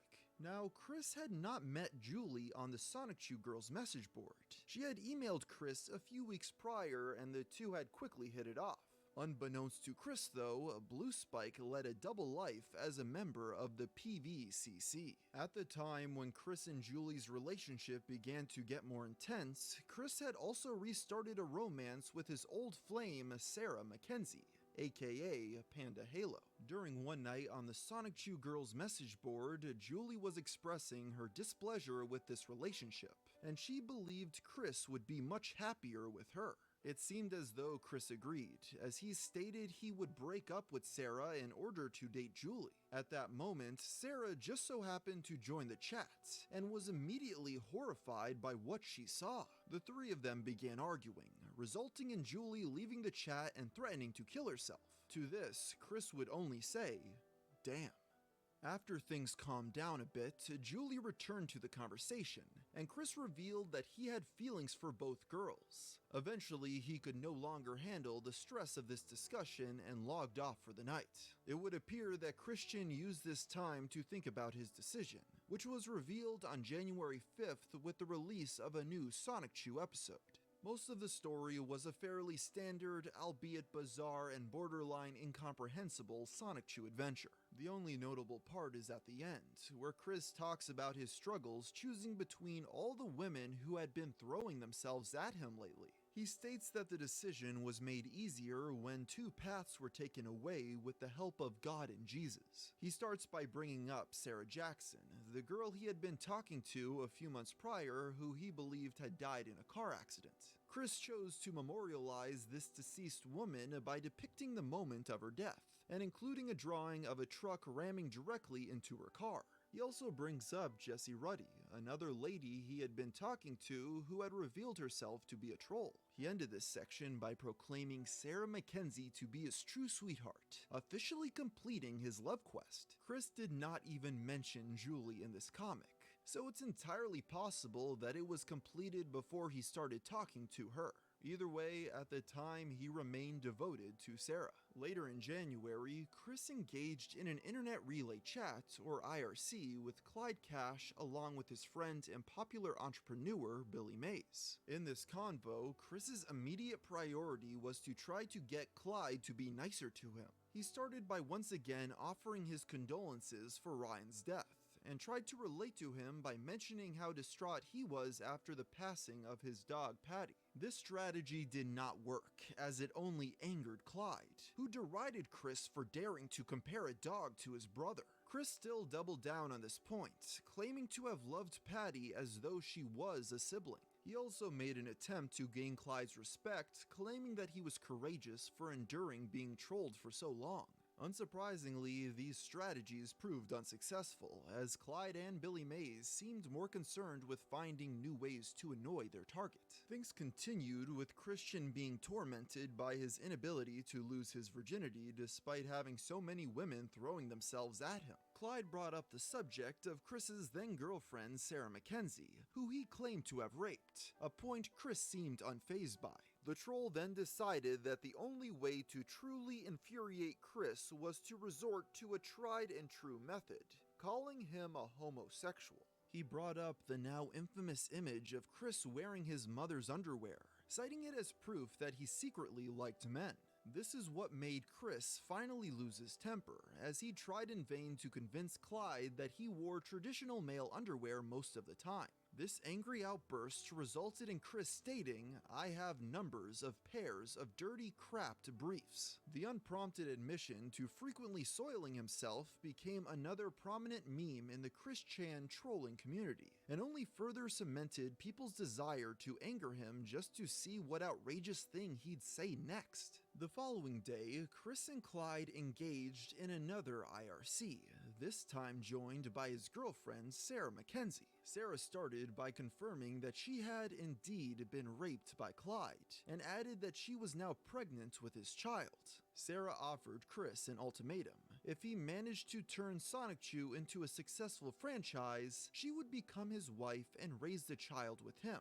This barely seemed to affect Chris, as he even gave Sarah his blessing to move in with her supposed rapist if she chose. Ultimately, this trolling attempt proved not to be very fruitful, although it would more or less mark the end of his relationship with Sarah. This breakup would not keep Chris down for long though, as he decided to immediately jump back into things with Julie. The two of them began talking frequently again over Mumble, a voice chat application similar to Discord or Skype.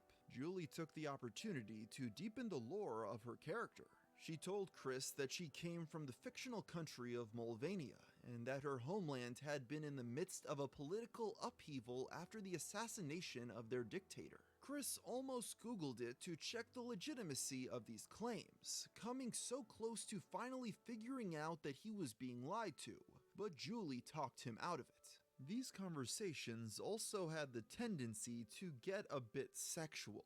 Chris apparently had spent a long while thinking about what their first time together would be like, as he went into graphic detail describing every aspect of how he imagined that night going. He talked about how they would begin with making out before moving on to intercourse, and described which positions they would take and the order in which they would use them.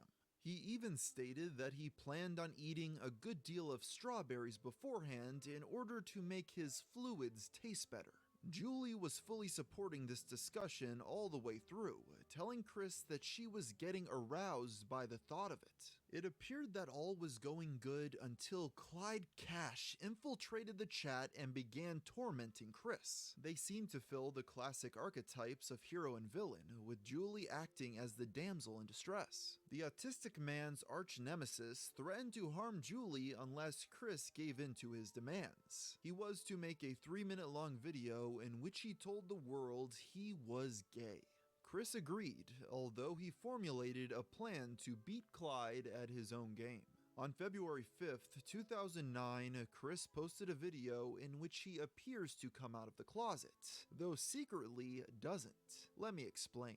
You see, Chris was unwilling to make the coming out video for his nemesis, so he instead figured out a loophole. In the video, rather than saying he was gay, he instead referred to himself as a gaybian. This was his made-up term for a male lesbian. In other words, a man who is attracted to women. In addition, Christian also hid a number of clues in the video so his true fans would be able to tell he was not being entirely truthful. He held an Optimus Prime toy, which he had previously referred to as a symbol of true masculinity, and displayed a Sailor Moon poster in the background to show his love for women. He also chose not to wear his Sonichu medallion, which his fans knew meant that he was not telling the truth. To put it simply, Clyde was not impressed, demanding that Chris do it again without the word Gabian. Chris relented, but only on the condition that Clyde leave Julie alone after it was finished. The leader of the PVCC agreed to these terms, but he still wanted to be able to send her chocolates and flowers. Chris apparently thought this was an acceptable compromise, and he posted the new video later that same day. I'm gay. I'm gay. I'm gay. I said it.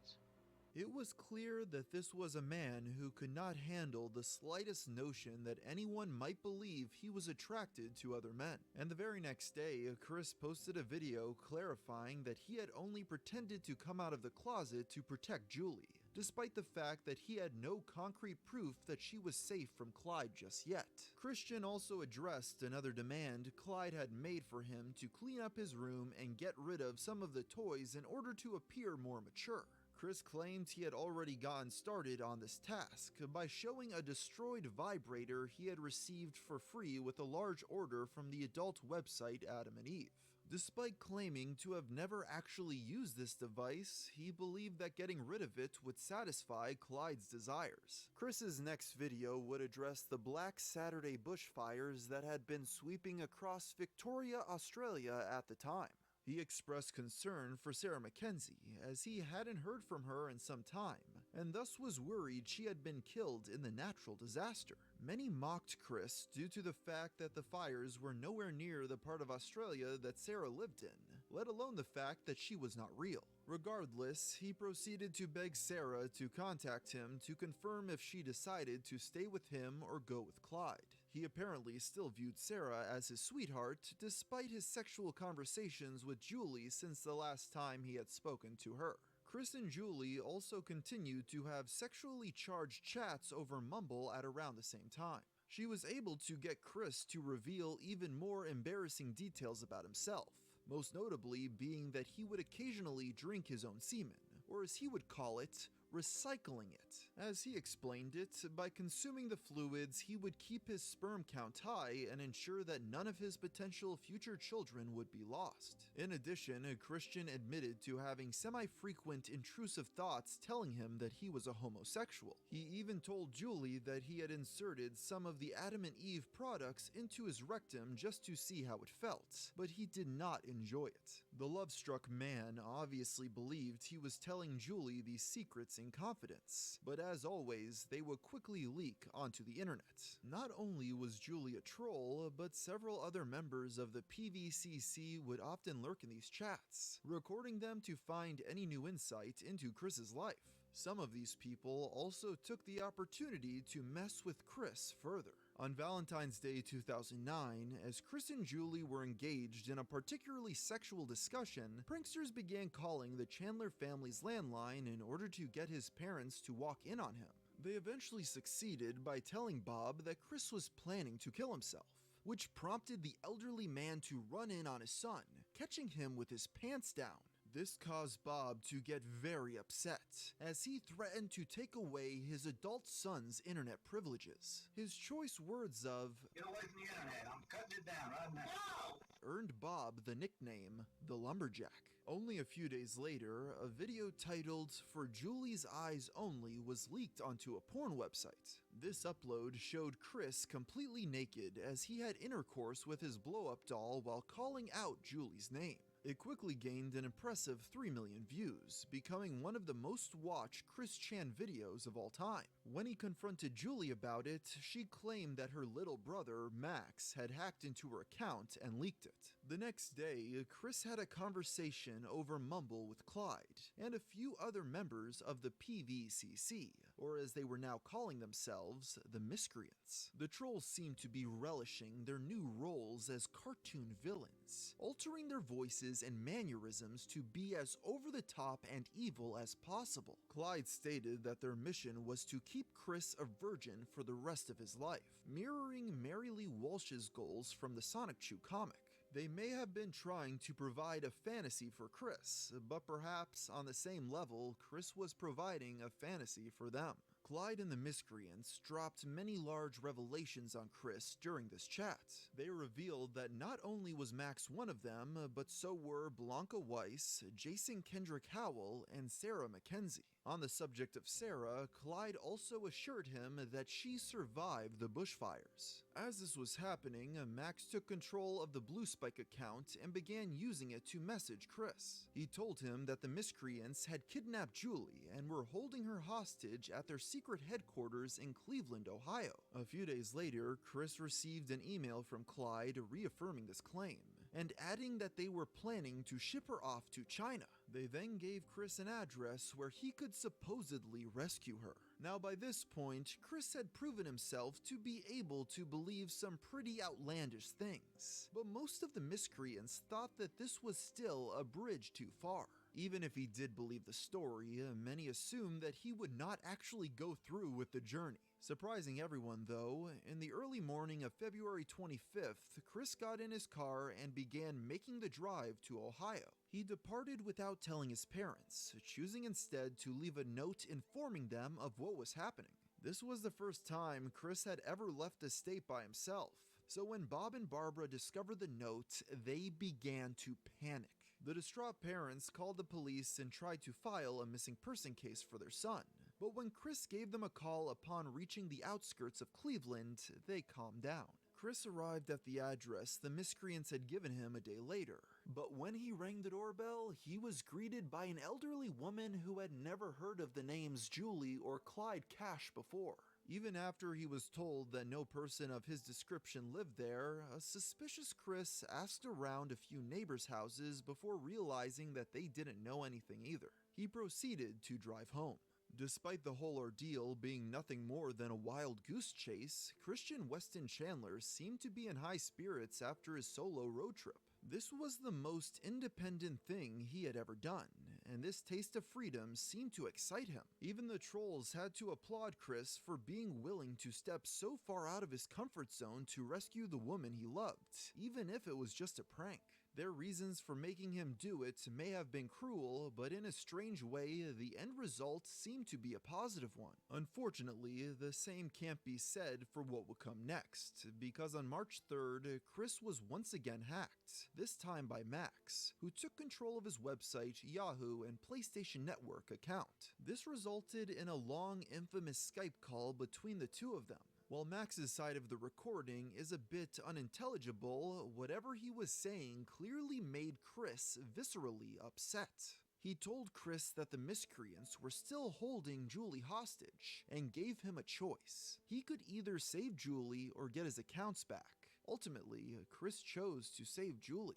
After the decision was made, Max began threatening to put Chris's PSN account up for auction on eBay. Even though he had chosen Julie, Christian still begged the troll not to go through with it.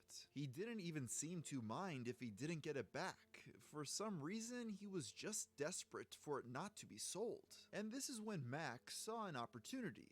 He began making ludicrous demands of Chris in order to keep the account off of eBay, including dancing for him as well as making love with the manager of the game place. At some point, Max made fun of Chris by accusing him of not having genitals. While no video recording exists of this conversation, based on Max's reaction, it can be inferred that Chris exposed himself on camera to prove him incorrect. After some deliberation, Max's demands became focused on Chris's Sonic-Chu medallion. He tossed around ideas for things Chris could do with his prized possession, including setting it aflame and ejaculating on it. Ultimately, the troll decided on the cruelest thing possible, making Chris insert the medallion into his anus. Despite the only thing at stake being a PlayStation Network account, Chris decided this was an acceptable trade-off. As just stated, no video of this ordeal exists online, but Max can be heard laughing with sadistic glee as Chris repeats how miserable this whole experience is making him. Eventually, other members of the miscreants joined the call, and were horrified by what they saw, quickly turning on Max and telling him to cut it out. The sadist wasn't willing to give up his depraved fun so easily though, as he continued making increasingly crueler demands of Chris, such as telling him to burn his own house down. Luckily, by this point, Chris was realizing the tides were turning in his favor and finally had enough, telling Max that he would no longer do as asked. With the jig being up, Max dropped the bombshell reveal on Chris Chan. Julie never existed.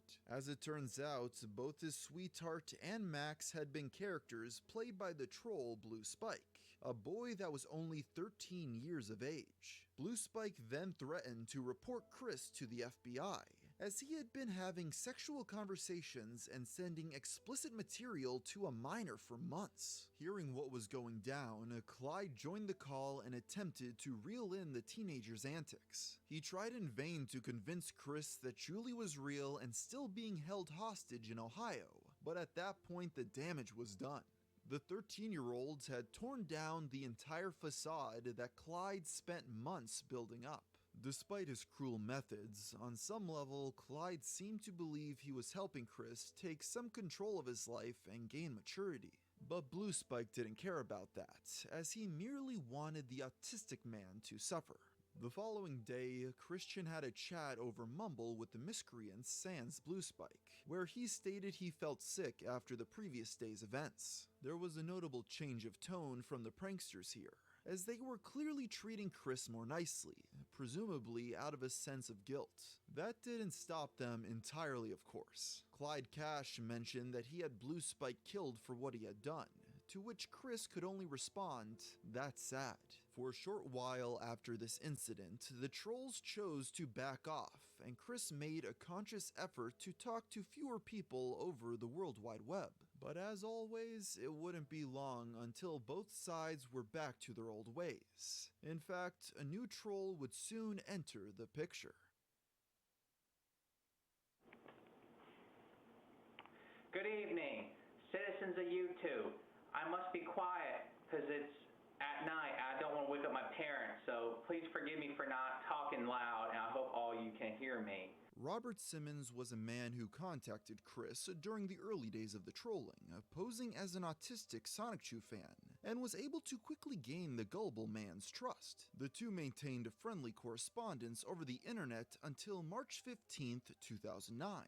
When Robert visited Chris's church in order to attend a service with him and Bob. Unbeknownst to the father and son, Robert was wearing a microphone to record the entire encounter. Nothing much of interest was said on this recording though. Robert and Bob chatted for a bit about the trolling Chris had been receiving, and Chris gave Robert his autograph. The real point of interest in this audio comes at the end, when Robert gets into his car and begins talking with an unidentified co-conspirator. The two of them appeared to be planning something, but at that point, it was unclear exactly what this was. That same week, Chris received a phone call from a girl named Emily, asking if he'd be interested on going on a date with her. Still rebounding from Julie, Chris agreed, and the date was set for March 16th. It should go without saying at this point that Emily was a troll too. In fact, she was the one who had put the Encyclopedia Dramatica sign in Chris's yard a few months prior. The two decided to meet up at the now iconic Fashion Square Mall, Chris's former favorite spot for picking up women. When the day came, Chris arrived first, but quickly got too stressed out and left before Emily showed up. Even though she was a troll, this was still the closest thing to a real date Chris had ever been on. Upon arriving home, he posted a video apologizing to Emily, asking if they could reschedule for a new time for their date. In this upload, Chris also cites his parents as the reason for backing out at the last second. But my mom was in disbelief, but yet also my father was in full belief, and still conflicting, all the conflicting opinions and whatnot. It just made me feel unsure. He stated that if they did arrange a new day to go out on, he would not tell his mother about it. Shortly thereafter, the female troll and Chris got in contact once again, and the new date was set. On this second meeting attempt, it was Emily who arrived at the mall early. She wore a concealed microphone, and her friend covertly recorded the meeting in order to capture what they had planned. When Chris arrived, Emily and her cohorts were surprised to see him accompanied by Bob. The trio sat down for lunch at the food court, where Bob talked incessantly to Emily, with Chris barely getting a word in edgewise. Many speculated that the now elderly man liked to talk a lot because he was so starved for attention living with Chris and Barb that he would take any opportunity he could to interact with new people. Eventually, the father did leave the two alone, and Chris and Emily walked around the mall together. The romantically impaired man made some awkward attempts to flirt. He seemed to brag about taking a shower before the date, showed her his infamous Donald Duck impression, and compared her to a character from Sailor Moon. He also asked if he could put his hand on her shoulder, to which she responded, only for a little bit. After a while, Emily told Chris that she was ready to go home. This was the cue for her partner, a man wearing a pickle costume, to emerge from a nearby store and begin flirting with her. Chris was immediately suspicious of him, asking if he had any knowledge of Sonic Chew and 4chan, but he pretended to have no idea what Chris was talking about. He then tried to get the pickle man to back off, but Emily was clearly infatuated with him. The smooth-talking pickle man girlfriend stealer next inquired if she'd be interested in going to see a film with him, and much to Chris's dismay, Emily agreed. Chris could only watch as his first ever date left him for a man dressed as a fermented cucumber. After his failed love quest with Emily, Chris was ready to move on to the next girl. And as it turns out, only a few days prior, a young woman named Ivy O'Neill had called the Chandler household to ask if Chris could give her a shout out in a video. She also sent him all of the Sonic Chew fan art she had made, as well as art of her own original characters. At this point, people had figured out that the easiest way to win Chris's affection was to either appeal to his sexual desires or to send him Sonic Chew fan art. So of course he quickly became infatuated with the young lady. Almost immediately after they started talking, Ivy began testing the limits of what she could get Chris to do. On March 20th, only a few days after the relationship began, Chris posted a video telling her that he was in love. A week later, Chris recorded a cover of the song I Need a Hero at Ivy's request. He pretended to play music on his Guitar Hero controller. He also showed a few pages from a comic he was working on, in which he and Sonic Chew rescued Ivy from Clyde. It concluded with a drawing of a shirtless, unrealistically muscular Chris standing triumphantly with Ivy on the edge of a cliff, and waving his iconic sweater like a flag. Another video requested by his new sweetheart was a tour of Chris's house, which was posted on March 27th. This offered a rare insight into the everyday life and severe hoarding problems of the Chandler family. The kitchen counters were covered by layers of unwashed dishes. They had still not taken their Christmas tree down, and the living room was so full of clutter that it was no longer usable. It was at this moment that the miscreants realized that if this was Chris's reality, it's no wonder why he would rather live in a fantasy. This house tour actually got Chris in a bit of trouble a few months later in August, when his parents discovered it. It turns out that they were concerned that the health department might see the footage and force them to move out, and wanted him to figure out a way to fix it. His solution was to upload a video screaming at people about it. Everyone here, my mother and my father are angry at me. They're blaming me. It's my fault. I admit it's my fault. I want everything about my house off the internet. I'll send in detectives. I'll send in police. I'll send in everything in my power to get it off the internet. Listen to me. Yes. Listen to me. Yes. Shut that goddamn thing off. I don't care what you do. You get all that stuff off of there tonight. I'm working on it. Go work on it. I am Do working. you realize something? Let me tell you. If the health department of Greene County sees those videos that you put on the damn internet, they could condemn our house and we would have to move out of it. I don't know where to go. You loaded them up there, you unload them. I'm working on it. Go do it. I am doing it. I'm sorry. Get in here and do it. I don't want to get kicked out of my house by the health department. And what you just did was stick a knife in our back and kill us. So yeah, please get everything off of the internet now. After this video went live, the trolls began contacting the Greene County Health Department to report the Chandler family. Officials eventually did check the house out, but took no action due to the fact that the conditions of the home, terrible as they were, did not affect anyone beyond Chris, Bob, and Barbara. Going back to the spring of 2009, Chris rekindled his friendship with Joshua Martinez. This time, he managed to convince Chris that he had many friends in Hollywood, with him pretending to put the gullible man in contact with actress Vanessa Hudgens, and the two began a correspondence. Things rapidly became sexual between the two, with Chris even going so far as to tell the movie star that he loved her. However, the Sonic 2 creator quickly felt guilty about this and came clean to Ivy about the affair. He even posted a couple of videos on the subject. The first was him apologizing and had his blow-up doll stand in for Ivy. The second was him reading a Bible verse about how adultery is a sin. During this whole ordeal, the miscreants also leaked a series of private videos Chris had made for Ivy. The first of these showed Mr. Chandler drinking his own seed, in order to prove that he could change how it tasted based off of what he ate. Strangely though, he chose to mix it with orange Fanta. The second was of Chris naked in the shower, slow dancing to an imaginary Ivy. Finally, the third was of him once again naked, spanking himself as punishment for cheating. If this wasn't embarrassing enough, they also leaked a series of photos showing Chris wearing nothing but his Sonic 2 medallion and an adult diaper. These were all punishments devised by Ivy to make up for the fact that he had an emotional affair with the star of High School Musical. All of this discipline only seemed to strengthen Chris's love for Ivy, as by April 24th, he posted a video of himself pretending to propose. He did this by producing a cover of the Celine Dion song, It's All Coming Back to Me, which he played in the background. It was followed up by Chris showing off his latest comic, Sonic 2 Special Number 2, which told the story of his dream wedding. A few days later, the miscreants leaked the follow-up, Sonic 2 Special Number 3. This was made as a gift to Ivy, and was only ever meant to be seen by her.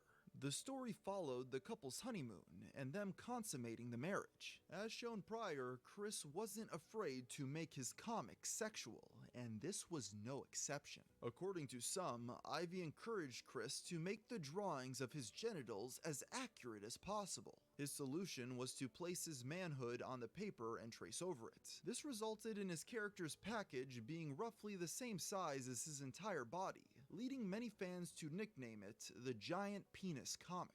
By May, Chris decided he wanted to better control the online conversation surrounding him. With this, he created an account on Wikipedia named Chris Chan Sonic Chew, and attempted to write up a page about himself on the site. This was quickly deleted though, as it included excessively detailed personal information, and the Wikipedia admins assumed it was created by a troll. This was not a total loss though, as CogsDev, the creator of the Quickie, decided to take the opportunity to create a new website called Quickipedia, where Chris could post about himself all he liked. Aside from YouTube, this would be Chris's primary space for communicating with the public, and the new home for the Sonic 2 comic. This same month, Chris was tricked once again by Joshua Martinez, who sold him a PSP at a drastically inflated price. For some reason, this excessive spending was the final nail in the coffin for Ivy, who decided to break up with Chris soon afterward. She also cited his infidelity as another reason for leaving, but it can probably be assumed that the troll behind the Ivy persona had just gotten bored, and needed an excuse to give it up. For the 2 days afterward, Chris called his ex non-stop, begging her to take him back. It got so bad that she eventually had to call Bob to make Chris leave her alone. In an instant, one of Chris's most serious relationships had ended, and he barely understood why. Accepting the rejection and trying to move on, Chris posted a video saying he would be resuming his love quest, more specifically looking for a smoke-free, non-alcoholic, non-black woman. Most importantly, he claimed that he would no longer be talking to ladies over the internet, and would only accept offers from those who approached him in real life. It seemed to many that he had finally learned his lesson. To back this up, Chris began expanding his social life and friend circle with his new gal pal, Kim Wilson, as well as a couple of her friends. The thing is, Kim was actually Emily, the girl Chris had gone on a date with a few months prior. But as baffling as it may sound, he did not seem to recognize her. Kim posted a series of vlogs depicting her time with Chris. Despite the fact that she was a troll, it seemed like she actually wanted him to enjoy himself. Most notably, one of these videos showed Chris drinking a Long Island iced tea, which was his first ever alcoholic beverage. After years of vilifying people who drank, this was a rare moment of Chris stepping out of his comfort zone. As Christian continued hanging out with Kim and her friends, he began getting a lot more confident. In July, a video was recorded with the help of a buddy titled Rollin' and Trollin', in which he gave a tour of Charlottesville while pretending it was Quickville. The most notable thing in this video was Chris's change in appearance. His famous blue and red striped sweater had been replaced with a blue t-shirt and a vest, and his Sonic Shoe medallion had been exchanged for dog tags. He wore tattoo sleeves, sunglasses, spiked bracelets, had grown a goatee, and was altering his voice. This was all done in an attempt to convince the trolls that Chris Chan had been a character this whole time, and that, in reality, he was neurotypical and fully employed. Around this time, a troll going by the name Samantha Thaddeus hacked into Chris's PSN and Club Nintendo accounts. After some emailing back and forth, with them quoting Bible verses at each other, Chris was then put in contact with Samantha's father, Jack Thaddeus. Just like many of the other trolls in the past, Jack used his position of power to see what absurd things he could get Chris to do. This included a gratuitous video of Chris humping his PlayStation 3 for 8 whole minutes straight, as well as one of him singing the song "It's Okay to Be Gay." As usual, the latter of these two uploads was not satisfactory, as Chris spent the whole gay announcement with his voice filled with disgust. Because of this, he demanded a second take. In this new version, Chris wore novelty nose and mustache glasses, a hat, and a skirt taken from his blow-up doll. He also changed the lyrics in the final line to "It's not okay to be gay," as he took off the glasses, all in an attempt to circumvent the troll's demand for him to come out of the closet. Jack next requested that Chris make a puppet show of Sonic and Tails making love, but this seemed to be a line Chris was not willing to cross, as he told Jack that getting his accounts back was not worth the humiliation. Even with that being said, Samantha's father was still able to convince Chris that the miscreants were cooking up a scheme to get his social security payments taken away, as he had apparently revealed himself to not actually have autism in his Rollin' and Trollin' video. In response, Chris posted an upload clarifying that he was, in fact, unemployed and autistic. Inexplicably, all of the audio in this video was entirely through ADR.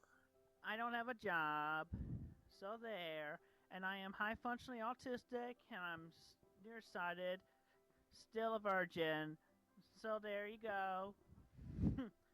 To most onlookers, Jack wasn't anything too special when it came to Chris's ever-growing gallery of trolls. However, he did open the door to the next big saga. You see, as he and Chris continued emailing, Jack sent him a link to a new video by a brand new player in the story, a young man claiming that he was the real Christian Weston Chandler. It goes without saying that Chris would not take this very well.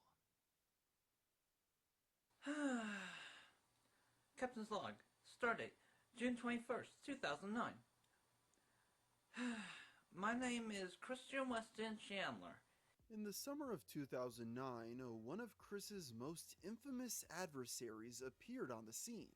This troll had actually been posting videos since June on the YouTube channel C-Chan Sonic Chew Quick, before gaining much of a following, But that would soon change. What made him stick out from the pack was that he pretended to be Chris, doing a near spot-on imitation at that, copying his quirks and manner of speaking. He wore a brown and yellow striped sweater which he padded out with a pillow to make himself appear obese, and had a paper Sonic medallion around his neck. He mimicked Chris's past antics such as his song "So Need a Cute Girl," the time he was forced to make a video saying that he was gay, and his eternal feud with Clyde Cash. Trolls began referring to him as Liquid Chris, with the original now being referred to as Solid Chris, a reference to the Metal Gear video game series. The first upload that Solid Chris saw from Liquid was one in which he was claiming to sell Sonic Chew merchandise. As was displayed in the Jimmy Hill saga almost a year prior, Chris could not stand the idea of others profiting off his characters. He quickly posted an angry upload decrying Liquid. Do not buy any more from this crappy imposter. Do not give him any more money. And he said he's going to give it to, quote-unquote, his congregation with my Elizabeth Foss. It's my congregation, not his. Who does imposter think he is? Down with him. Burn in hell. Apparently, Chris still hadn't caught up to the established pattern, as this response only added fuel to the fire, and made Liquid go further with his scheme. Anytime Christian posted a video, Liquid would post one of his own to one-up him. For example, on July 29th, Chris made a recording of himself playing the song "More Than a Feeling" on Guitar Hero. Mere hours later, Liquid had posted one himself, playing the same song on an actual guitar. Trolls quickly took notice of how angry Chris got at the idea that people might believe Liquid to be the real Christian Weston Chandler. As such, they decided to start circulating a rumor that Solid Chris was actually named Ian Brandon Anderson, due to the fact that his then current YouTube channel was called IBA Chandler. It didn't take long for Chris to get completely fed up with Liquid's shenanigans. To decide once and for all who the imposter was, he devised a scheme challenging Liquid to a musical competition, which he dubbed the Sing Star Challenge. The rules to this contest were odd and convoluted, and seemed specifically tailored to benefit Chris. It would consist of 5 rounds, and in each one both contestants would choose a new song to sing. As a finale, they would each choose a song for their competitor. In addition, they were not allowed to use instruments, but were required to have an MP3 of the song playing in the background. Finally, the contest was to have 6 judges, with both Chris and Liquid selecting 3. Christian chose his friend Kim Wilson, one of her male friends who remained unnamed, and a new online gal pal named Kate Bay. Liquid selected his girlfriend Casey, his friend Seth, and an animator by the name of SpazKid. Chris decided to end this video by asserting his dominance over Liquid. He took a razor and, without the use of shaving cream, aggressively shaved the goatee he had been growing for the past few weeks. With the gauntlet thrown, the Sing Star Challenge was officially on. To put it simply, the competition was heated, and lasted throughout the first week of August. Chris, of course, tried whatever tactic he could think of to hinder Liquid's chances of success. In the second round, Liquid chose to sing the theme song from The Fresh Prince of Bel-Air. Christian angrily took to the video's comments to accuse him of cheating, since he claimed that theme songs were not allowed by the rules. Even though Chris himself had decided the rules specifically to benefit him, it seemed as though he was willing to bend them any way he saw fit. Nevertheless, the judges did not agree with his objection. The challenge proceeded normally for the next few days until the 5th and final round. As previously established, this was when Chris would choose a song for Liquid to sing and vice versa. It was without a doubt the most hotly contested round of the entire SingStar saga, beginning with Chris performing the tune Liquid chose for him, Smell Yo Dick by Risque. However, he opted to change the titular lyric to duck due to his discomfort with the phallic implication. Liquid was quick to call him out on this, forcing Chris to post a new version in which he sang the uncensored lines even though he clearly didn't want to. As for Liquid, Chris chose for him to perform Lift Up Your Eyes by the Planet Shakers. However, he did not sing the entire song, as the full version was almost 10 minutes in length. This provoked a furious response from Christian, who demanded that Liquid redo his entry with the full version or be disqualified. Chris also claimed that he had gotten the police involved to investigate Liquid, but walked back the claim almost instantly. The autistic man's imposter soon uploaded his new video with the complete song, and the SingStar challenge was officially complete. All that was left was for the judges to cast their votes. In the end, Liquid Chris was declared the winner after 4 of the 6 judges selected him. The deciding vote came from Kate Bay, Solid Chris's newest online gal pal. He begged her over email to change her mind, but she wouldn't budge. According to his own rules, this officially made Liquid Chris the true and honest Christian Weston Chandler. Of course, Ian Brandon Anderson did not take this defeat laying down. Despite losing fair and square, he quickly uploaded another video to prove that he was the one and only Chris Chan. To accomplish this, he publicly stated his address and phone number, inviting anybody to come over to his house and meet him. Unlike most other times when personal information about Mr. Chandler was revealed, this was not done through leaks or manipulation. Chris was simply so irate at the idea of anybody believing that he was not the real Christian Chandler that he willingly doxed himself. Meanwhile, after achieving victory in the SingStar Challenge, Liquid Chris posted an update video about his life. He thanked the judges for voting for him and stated that he had recently proposed to his sweetheart Casey. On top of this, he also claimed to have gotten a job at a video game studio in Redmond, Washington. This was most likely a reference to the Miyamoto saga from earlier. He concluded that, due to his new career move, he would officially be leaving the internet to focus on his new life. Liquid walked off camera as the song "We'll Meet Again" played ominously in the background, seemingly indicating that his saga was not quite finished just yet. Over the course of the SingStar Challenge, Solid Chris came in contact with Liquid's sweetheart Casey. They began talking semi-frequently over the phone and email, and she even joined him on one of his days out with Kim Wilson in real life. As they got to know each other better, it was clear that Chris's feelings for his new gal pal became more than just platonic friendship. Casey was quick to leverage this affection, learning even more details about the Chandlers' private life. During their many phone calls, Chris was more than happy to talk to Casey about his daily habits. According to him, he had been taking medication for high cholesterol due to the fact that pretty much all of his meals came in the form of fast food. When Casey reacted in shock, Chris was quick to clarify he often ordered salads from these establishments. Apparently, the reason for this constant eating out was due to the already established clutter in the Chandler kitchen, which made it impossible for any cooking to be done. When questioned about his physical activity, Chris stated his only exercise came from his daily walks around the neighborhood, which were enough for him to work up a sweat. Solid Chris didn't seem to see a problem with his lifestyle, but Casey became determined to get him to eat better and exercise more. She offered to take Chris jogging, an idea which he was initially hesitant about since he was worried his chest would bounce around too much. However, once Casey suggested he could wear a sports bra, he rapidly warmed up to the idea. He quickly purchased a piece of the female apparel, sent Casey a photo of himself wearing it, and commented on how confident it made him feel. Casey also encouraged Chris to get out of the house more. He began attending what he described as a relationship development class, which he hoped would help build up his confidence about talking to women in person. He compared it to his idea of dating education class, a concept he had been trying to get schools to implement for years alongside sex ed. Chris also applied for a job at Target. Going through with this took a lot more convincing from Casey than she first thought, as Chris was concerned that getting a job would impact his monthly Social Security checks. He never received a call back, but it cannot be overstated how much of a big step it was for Chris to apply in the first place, considering he had been arrested at Target only a few years prior. In October, after months away from the internet, Liquid Chris returned with a new video.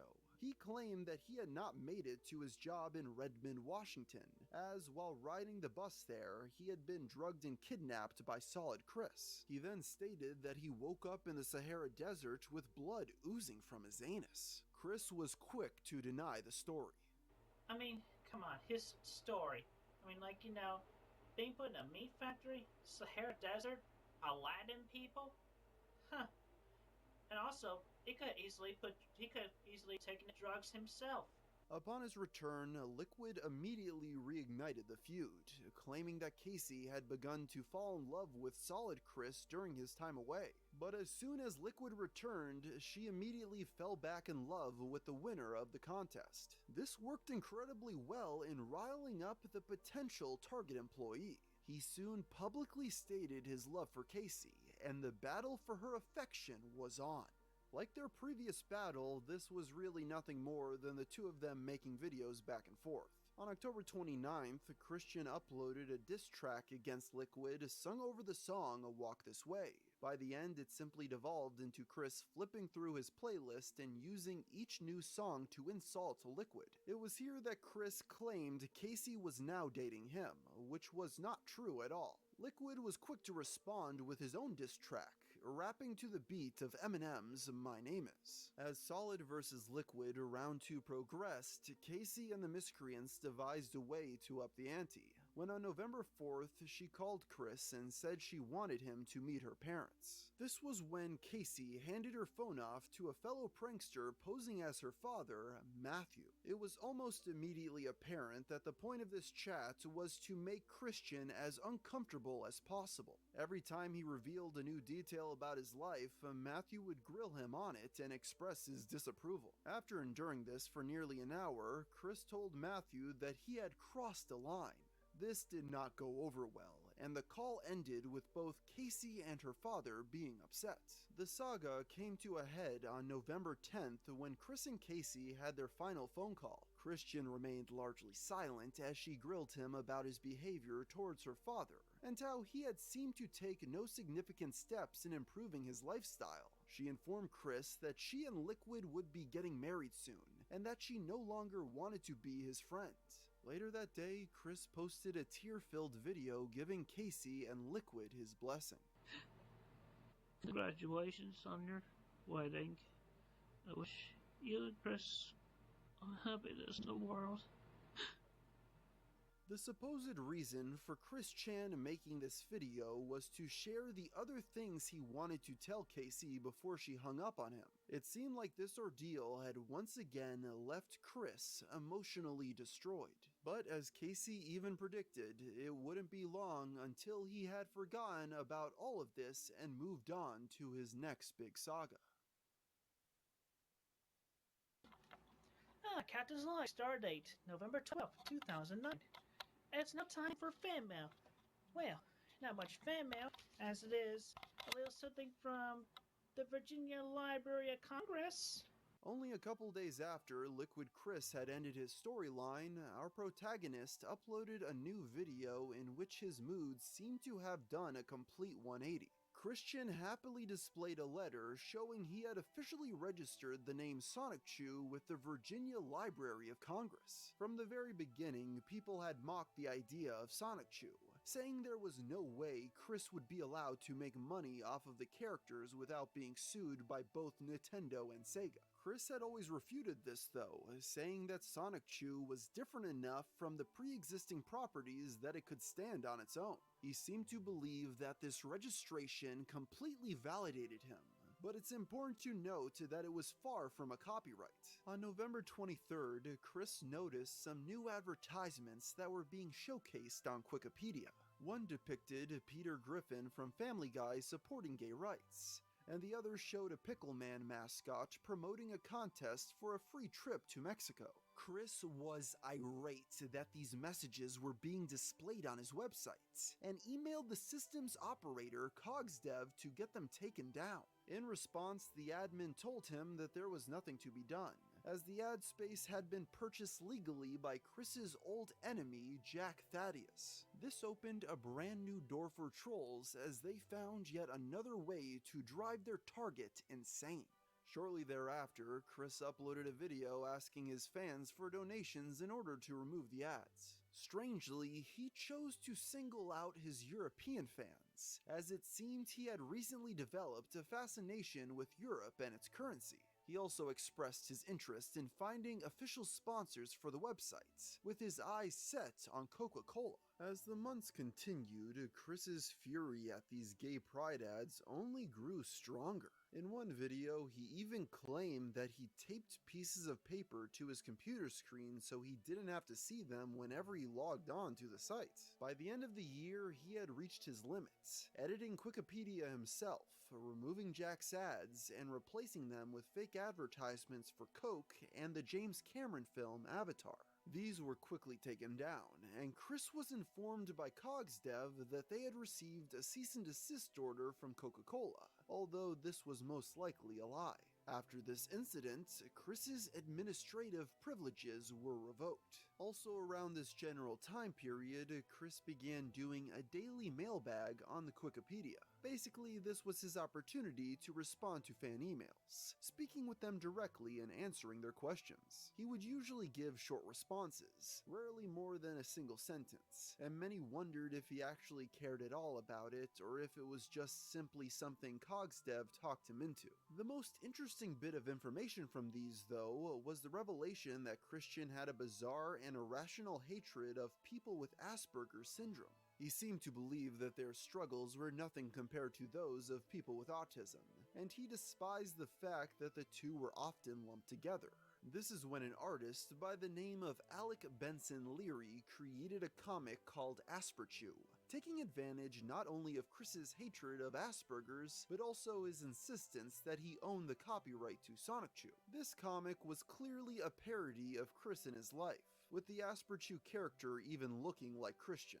These illustrations in the publication also included a human character that too had an uncanny resemblance to Chris Chan, named Ian Brandon Anderson. Upon discovering Asperchew, Chris became enraged. Alec began emailing him apologetically, trying to smooth things out between the two of them. In these emails, Alec included art of Asperchew and Sonic Chew together, which only angered Chris further, as he believed they were trying to portray the two as being in a homosexual relationship. You have done wrong with this drawing. It only depicts the opposite of straight, you DA. There may be a human character coming into the books with Asperger's, but there will certainly never be a Sonichu or Roastechu with that ailment. Later in December, Chris received an email from a young man named Evan claiming that Chris had stolen his character and used it in his comic without permission. Evan was actually the first person to ever send Chris Sonic Chew fan art all the way back in 2008. Among these drawings was one of Evan's original Sonic Chew character, a hedgehog with drills for hands named Simon Chew. A short time later, Chris had introduced his own character with drills for hands named Simon Law. The resemblance between the two was undeniable, and it was obvious to any passive observer that Chris had ripped off Evan.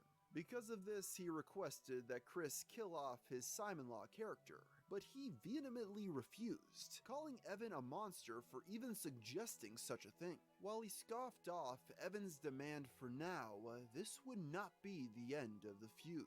At the start of 2010, the ad space on the Wikipedia, once belonging to Jack Thaddeus, was purchased by a new advertiser. This would normally be a relief for Chris, that is, if it wasn't for the person who had taken over the sponsorship, Alec Benson Leary, who quickly co-opted Chris's website to advertise Asperchew comics, as well as his new website, Asperpedia. This spurned Chris to create a video in which he raged against these advertisements. He accused Alec of being nothing more than a plagiarist, and called Asperchew a dirty parody of Sonic Chew. This was a strange choice of words for Chris, as in the past he had defended Sonic Chew's existence with the very same parody reasoning. As always, Chris emailed CogsDev to try to get these new ads taken down to no avail. No matter how much he pleaded, she would not budge, claiming that Alec had paid for the ad space all the way through the year, and that Chris would just have to live with it. This only served to anger him further, as he made another video a few days later threatening to ruin Alec before punching the camera. I'm gonna ruin you, Larry. Angry.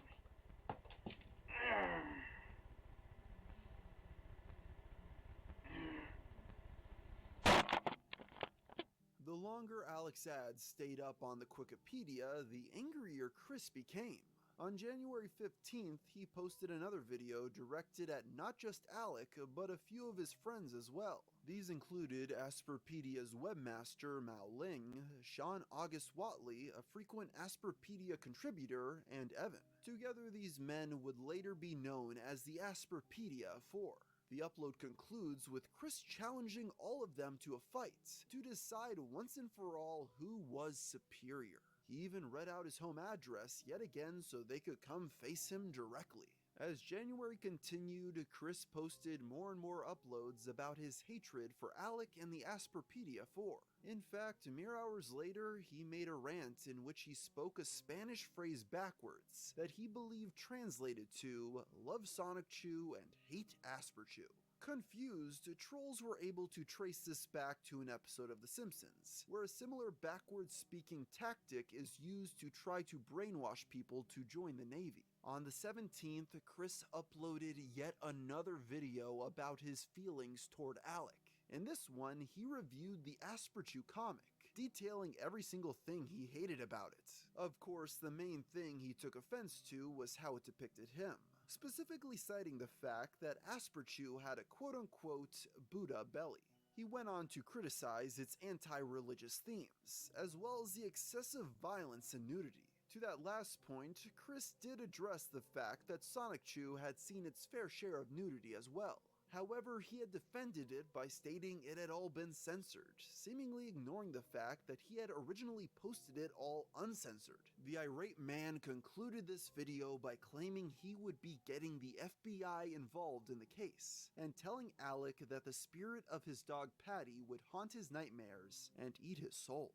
After this, Chris and Alec finally began communicating with each other directly over the phone.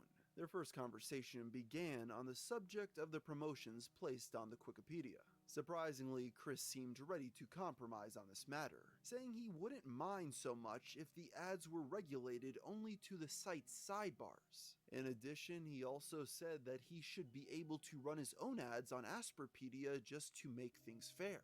To both of these points, Alex seemed to be willing to cooperate, although it appears nothing much came of it. These discussions next moved on to the subject of Alex's use of Sonic-Chew characters in his comic.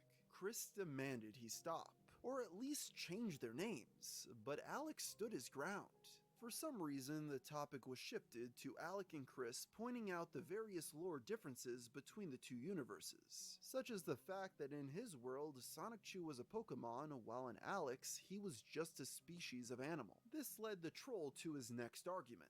If Chris insisted that Sonic-Chew was a Pokemon, how could he then claim to own the full copyright to him? Chris obviously had no answer to this question, as he uncomfortably tried to shift the topic back to the original subject of the ads, but Alec continued pressing, and eventually Chris made up a lie about his cell phone running out of battery, ending the discussion. Their next call would take place around a week later. Chris expressed his displeasure with the name Asperchew on the grounds that it was mean towards the character. He seemed to be arguing from the perspective that Asperchew had the same feelings as a real person, citing the film Who Framed Roger Rabbit to bolster his point. When Alec tried to make Chris see that there was a difference between the thoughts and feelings of real people and fictional characters, Chris simply called him naive.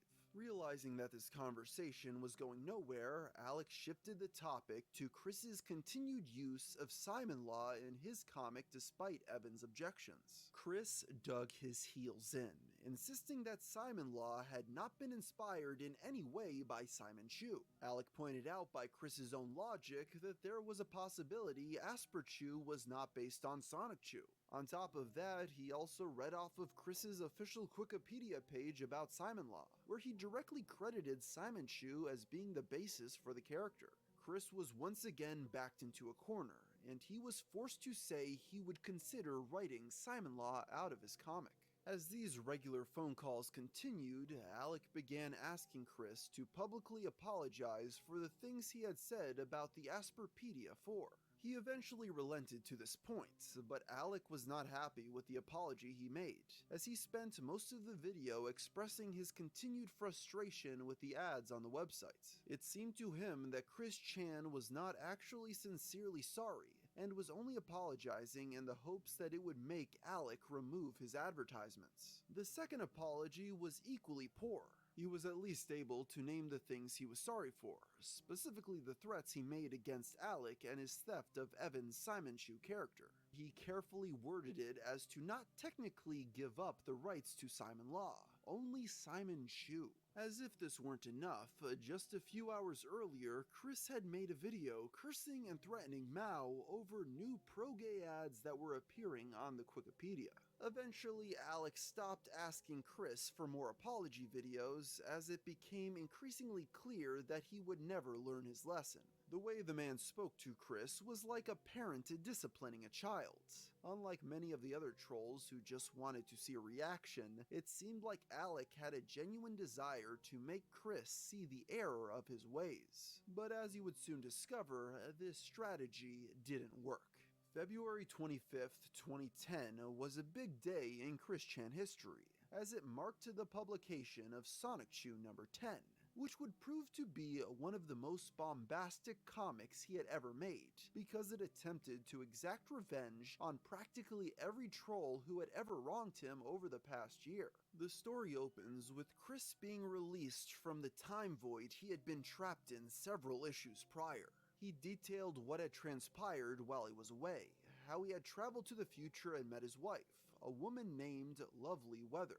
She was a scientist working on a vaccine for homosexuality, which she was finally able to complete using a sample of Chris's pure straight blood. Chris then traveled back to the present and used the vaccine on his nemesis Natesurk, turning him heterosexual again and as a result, redeeming his character. Later in the issue, Chris stated that he meant no offense to his homosexual fans, and that he only included this plot point in order to convince his trolls that he wasn't gay. It didn't work. Next, he grabbed his trusty Guitar Hero controller, which transformed him from a drawing to a photograph of himself.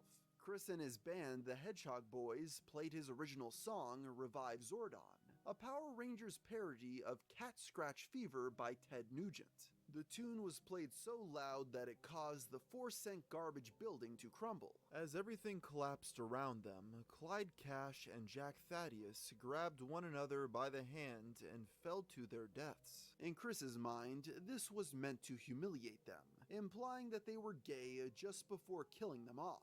To his dismay though, most readers thought this came off as a surprisingly touching and tragic end to the two characters. Once the tower came down, Chris lamented the fact that the trolls forced him to do such a thing, and added the detail that there were 1,500 people inside the 4-cent garbage headquarters when it was destroyed.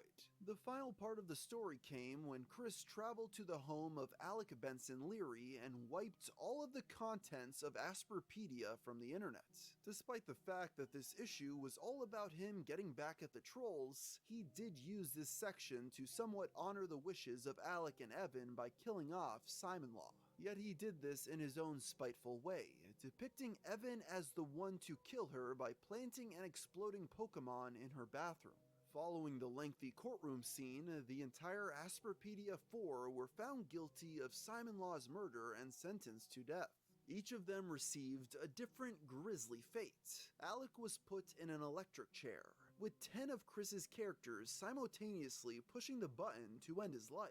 Evan was chained to a wall and sliced to pieces by Simon Law's husband and her recently born daughter, Sandy. Sean was also chained to a wall and shot multiple times, leaving his body bloody and riddled with bullets. Finally, Chris personally used his psychic powers to mutilate and butcher Mao. Upon reading this, Alec called the comic book creator once again, this time to talk about his shock at how he and his friends were depicted in Sonic Shoe 10. He asked Chris if he understood the hypocrisy of showing such gratuitous violence in his comic, when he had previously criticized Asperchew for the same thing.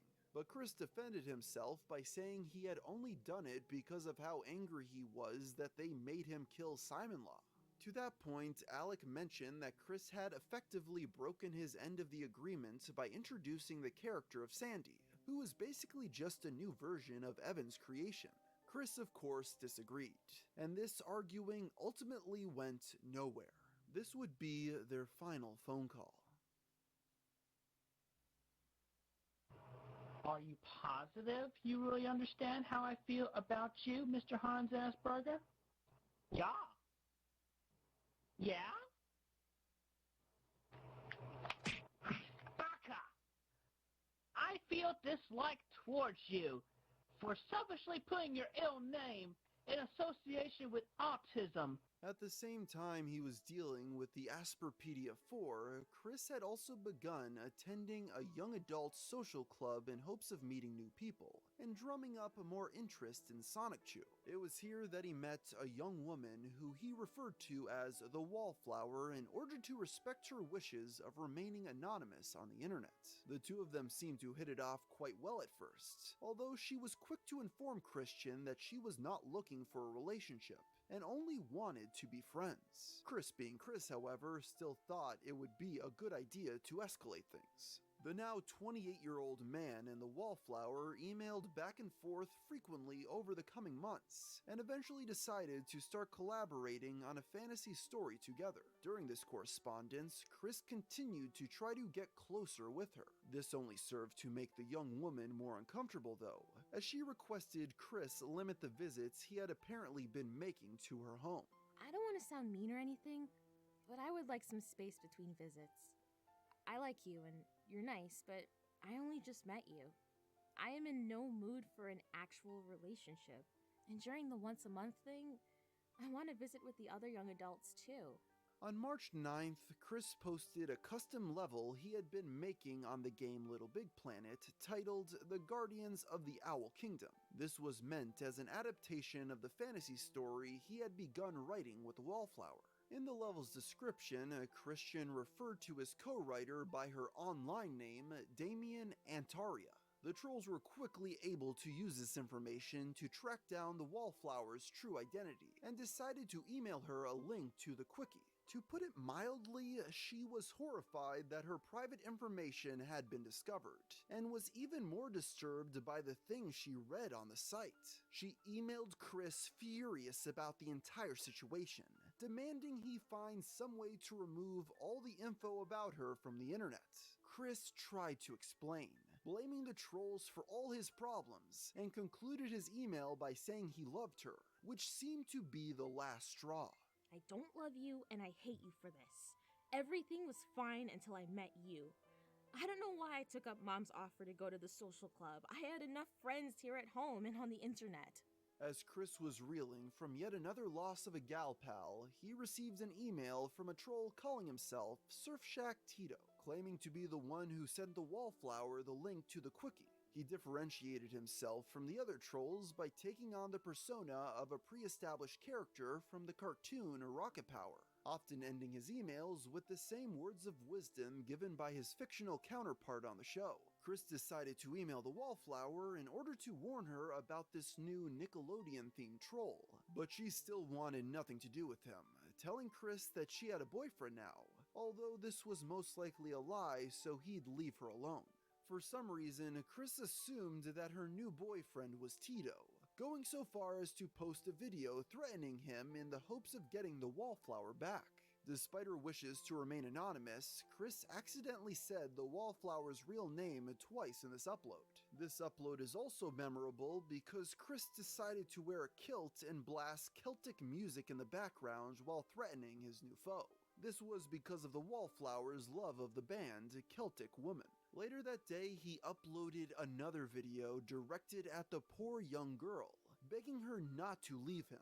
He started by expressing his confusion over the fact that she had a new boyfriend even though she had told him multiple times that she was not interested in a relationship. He then sang a cover of Avril Lavigne's hit song Girlfriend, except he changed the lyrics to "I don't like your boyfriend." Chris continued his attack on Surfshack Tito over the following days. He sent him many threatening emails, including a photograph of himself flipping off his enemy. On March 17th, this hit a boiling point when Chris uploaded one more video directed at his nemesis. And if you go near her again, and I will find you. I will find you. I will cut you up. I'll beat you up. I'll knock you on your backside, stand on your gut like a log roller, and roll your fat right through your skull. Rolling it wide open. Because that's what you deserve, you goddamn womanizing, raping, trolling, stupid, pickle-suited n***er. This video horrified the current owner of the Wikipedia ad space, who as a result decided to give it back to the Asperpedia 4. Somehow, in the transition though, Alec and his friends got editing access to the Wikipedia. With a short opening to wreak havoc before being booted, they quickly began answering all the mailbag emails on the wiki, and made a blog post pretending to be Chris coming out of the closet. They then opened editing to the public, which caused the site to be ruined beyond repair. Shortly after, Wikipedia was locked down completely. On March 21st, Chris posted a video reflecting on the events of the past few days. He blamed Tito for everything, taking no personal responsibility for his behavior, including saying the N-word. He also referred to the wallflower yet again as his girlfriend, showing that he still did not understand she never had any romantic interest regarding him. The video concludes with him stating that he had let the trolls ruin too much of his life, and would be leaving the internet permanently.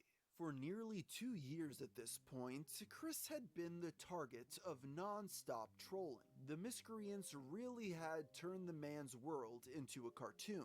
There was a seemingly never-ending parade of villains, each with their own quirks and gimmicks, most of the time having the goal to make Chris's life a living hell. Some did seem to make a genuine effort to snap him out of this delusion, but by that point it was too late.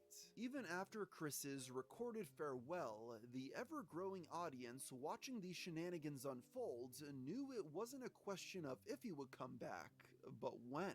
And as they all had a good chuckle at the most recent misadventures of this troubled autistic comic creator, little did they realize that eventually Chris Chan's life would be ruined beyond repair, leading even the most ardent of his trolls to wonder if they had finally gone too far. Do you like Indian food? Yeah, sure. Oh, yeah, All right. India. I could go for Indian or Chinese. Taste of India. This is one of my favorite places. Oh, Taste of India. It smells good in here. I mean, I'll ask. Yeah, I mean, it's pretty empty. Oh boy, I'm gonna. Okay, now I just feel like I have to do this. First time in here, I feel like I gotta do this. Hello, my name is Apu. I went to. No. You don't have to do that. That's all right. Welcome to Quickie Mart. Hello. Hey. First time coming here. This is a lovely place. I'm surprised. I mean, I walked the mall many times and didn't think of coming in here. Yeah. Feels really good. Smells good. So you like Indian food? I'm open. I keep an open mind for all kinds of food. So, I mean, if there's something I don't like, then, well, at least I tried it once. And I'd definitely be open-minded for trying some haggis if I ever go visit Scotland or something. What is haggis? Sheep guts. Oh.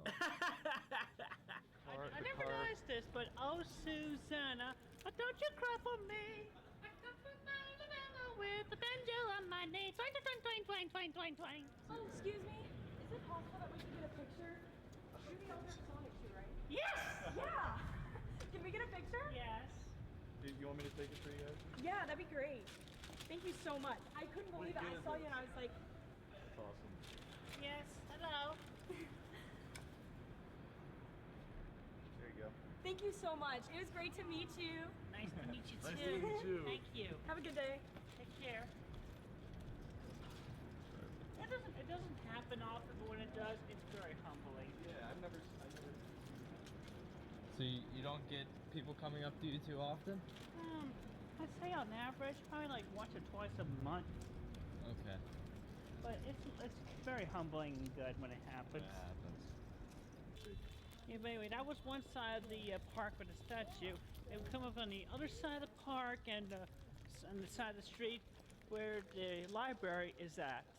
Right there. Right. And I want to get into the love. Oh, yeah. Yeah, this is good. Set her in. Yeah. Set her in and I'll do my thing. All right. That's all, folks.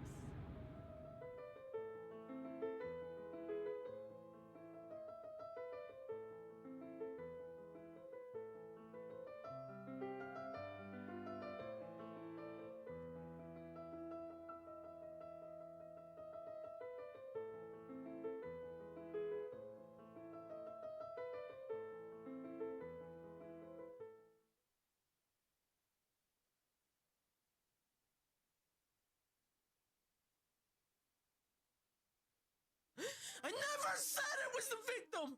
I never fucking once said it was the victim! I'm sick and tired of being called a fucking rapist! I'm tired of it all! I'm sure many of you have already seen the now infamous freakout of Basherverse. While it's hard to deny on a surface level how much of a spectacle it is to see a man fall apart on camera even half a decade later, most don't have much more than a surface level understanding of what caused that explosion and the bizarre events that followed.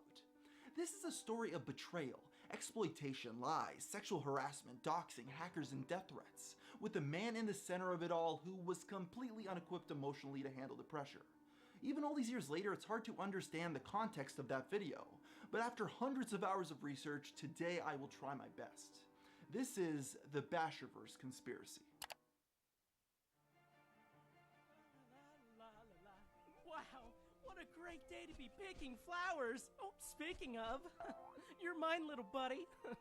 Let's see if we can't find any of your family members. Oh man, I just can't get enough picking flowers.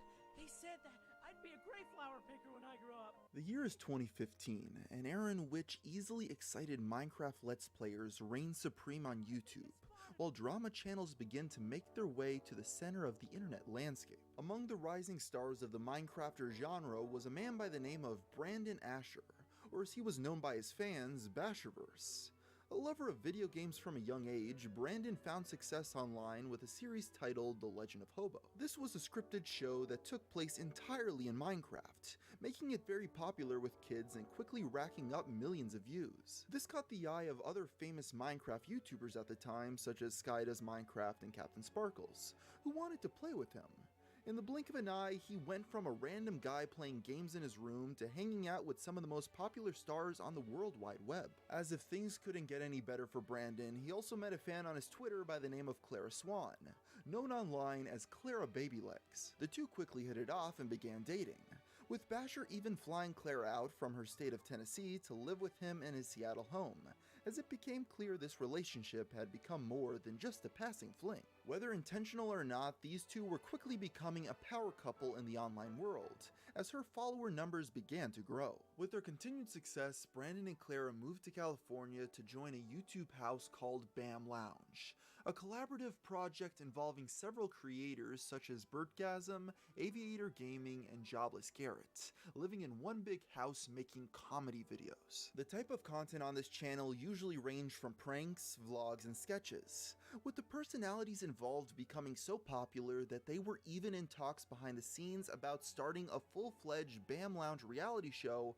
on traditional television. With a loving girlfriend, supportive roommates, successful business associates, and a growing fan base, Basher was on the top of the world, and it seemed like nothing could bring him down. Unfortunately, a storm was on the horizon, the likes of which had never been seen in the history of YouTube.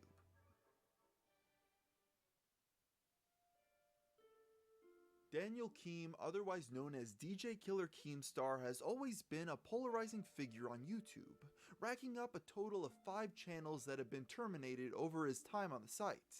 He rose to prominence trolling players on Xbox Live in the mid-2000s, before finally settling down with his show Drama Alert, where he reports on various mistakes, feuds, or mere interactions of internet celebrities. Keem has certainly made his fair share of enemies over the years due to his abrasive personality, yet that's why people tune in. Back in 2015, he could be particularly ruthless, and when he received an anonymous tip about Brandon Asher, his sights became laser-focused on the growing Let's Player. This all began when the Drama Alert team received a message from an anonymous source, accusing Basher of committing some heinous crimes in the early 2000s that came up during a background check done on Brandon when he joined the BAM Lounge. Jumping on the rumor, Keem quickly reached out to Brandon for comment.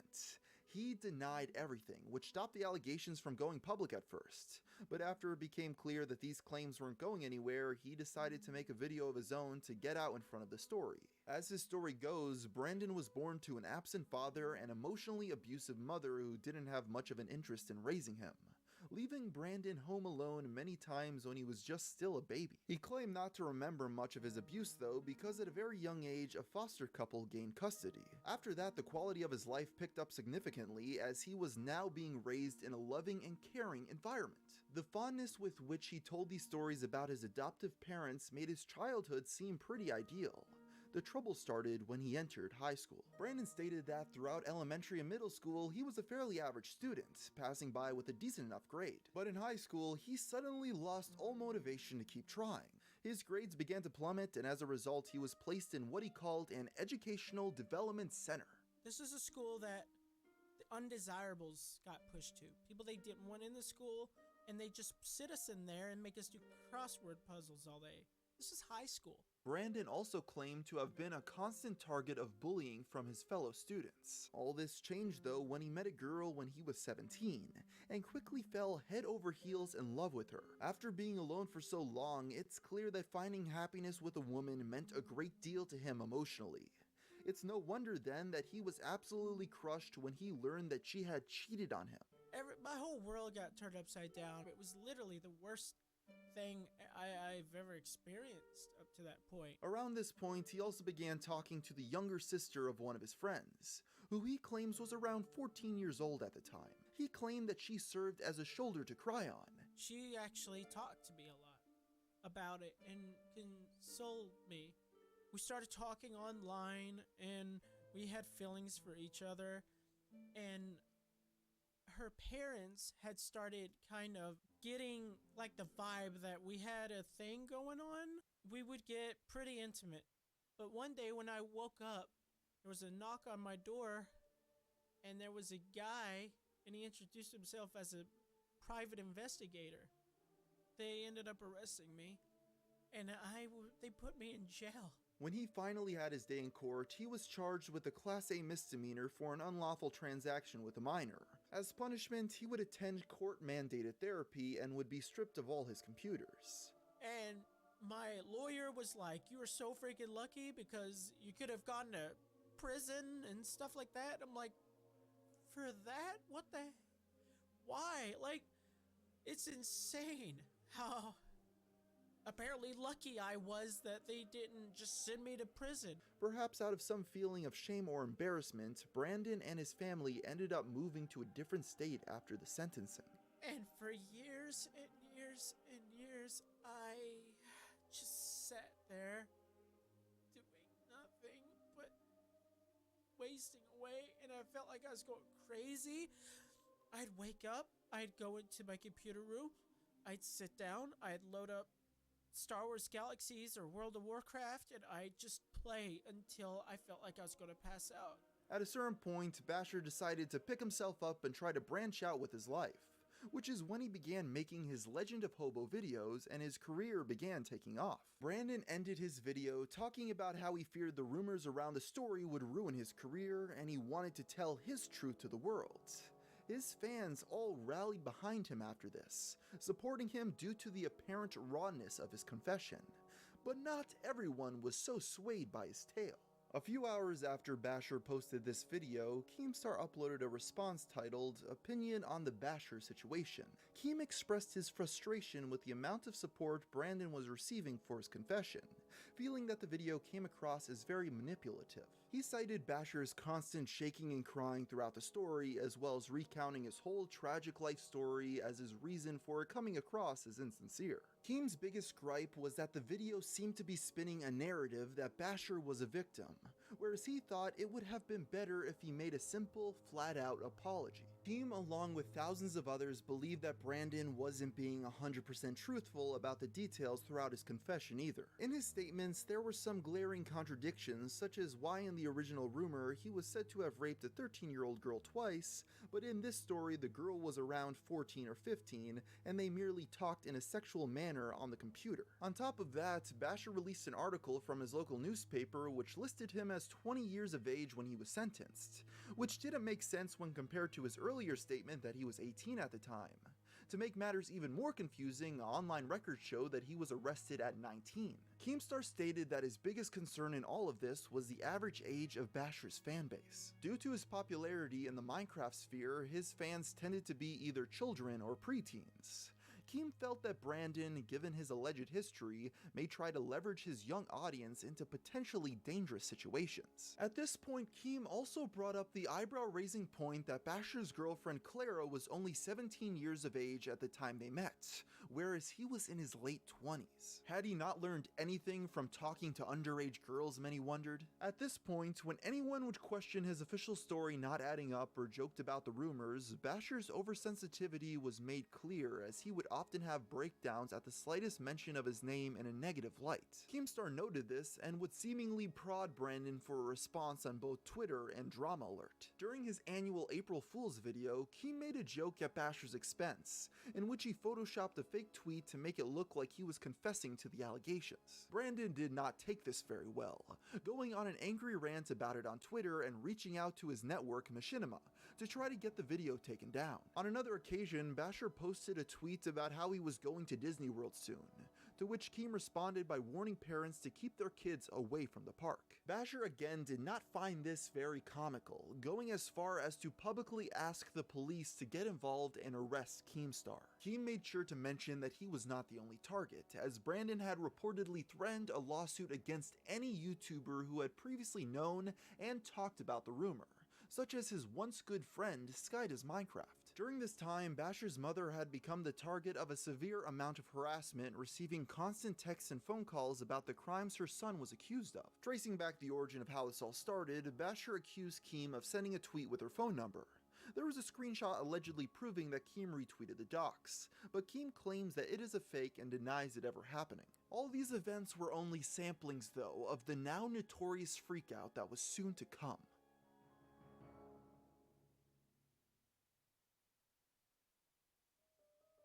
The day after the Drama Alert video came out questioning Brandon's official narrative, a dogpiling of hate started to be sent his way. The once sympathetic comments quickly turned vitriolic as the math wasn't adding up on his explanations.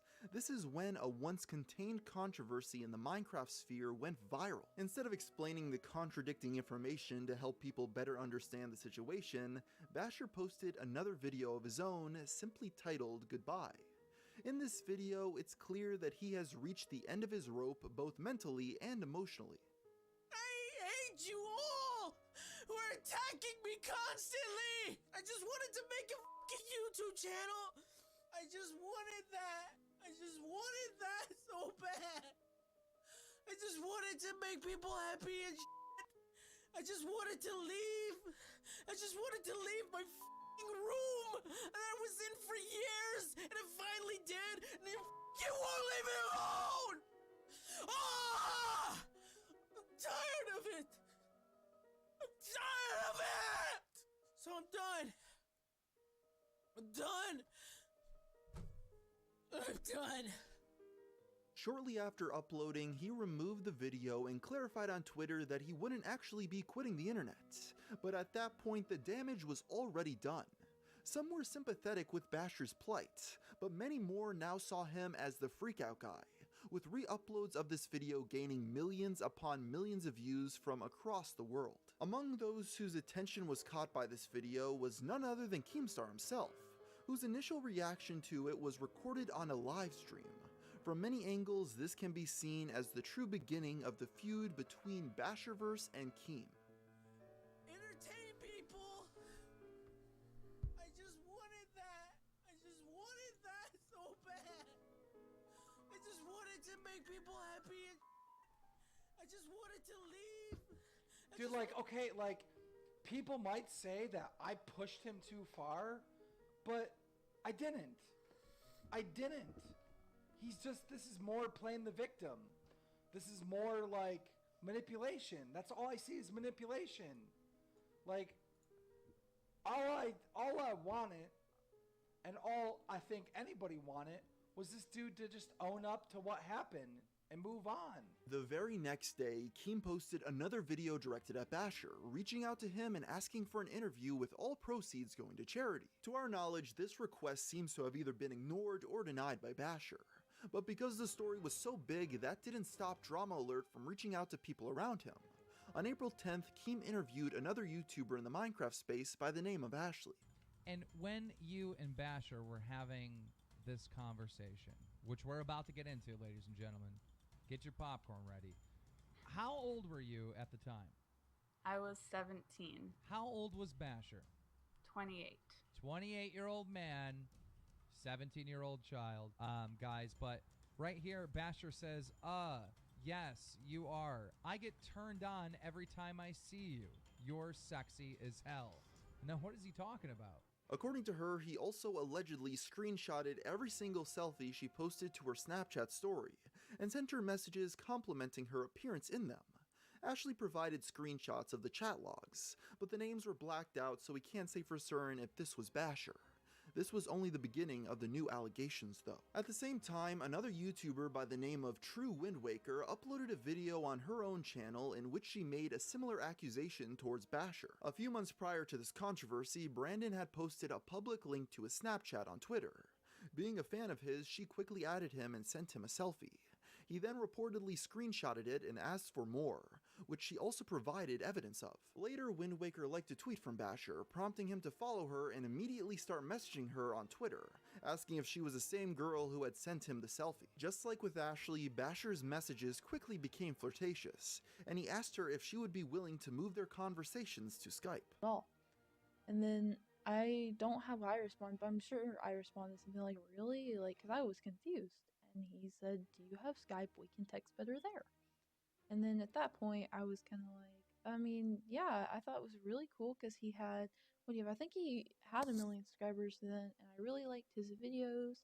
And I was like, whoa, this guy that I've been watching, like, I really appreciate his videos. He's funny, all this stuff, and he wants to talk to me. I was like, oh my gosh, like, whoa.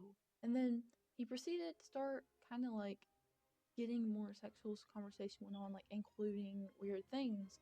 And I was just kind of like, I didn't say anything. She tried on multiple occasions to steer the conversation away from inappropriate subjects, but he would quickly steer it right back. After a while, he asked her age, to which she told him that she was 16. In response, Basher reportedly lied and said that he was only 21. Unfortunately, she no longer had the Skype messages, but she provided enough evidence that it was clear to most that she had spoken with Basher in some capacity. So he started dating Clara Babylegs when she was a minor. We know that to be 100% true. And then also, he was flirting with underage girls online, and we know this because those girls came forward, and I interviewed them on Drama Alert, and they had, screenshots in proof of Basher doing this. As the situation heated up and more people came out with stories of their own, Basher knew he had to do something drastic to try to quell the flames. About a week or so later, Basher appeared on a Drama Alert video for an interview. Keem's tone immediately seemed to have made a complete 180, stating that his team had looked into the situation further and that he now believed Basher's story. Basically, the Drama Alert team did more research into what happened with Basher 11 years ago, and we can now confirm that the ages were 18 and 15, not 20 and 13.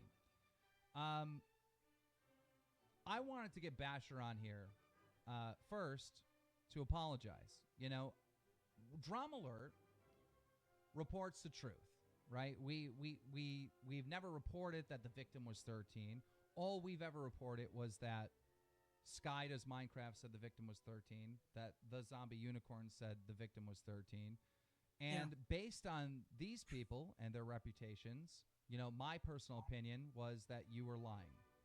Now that we know that that's 100% truth, the first question I have for you is, how did this rumor start that the victim was 13?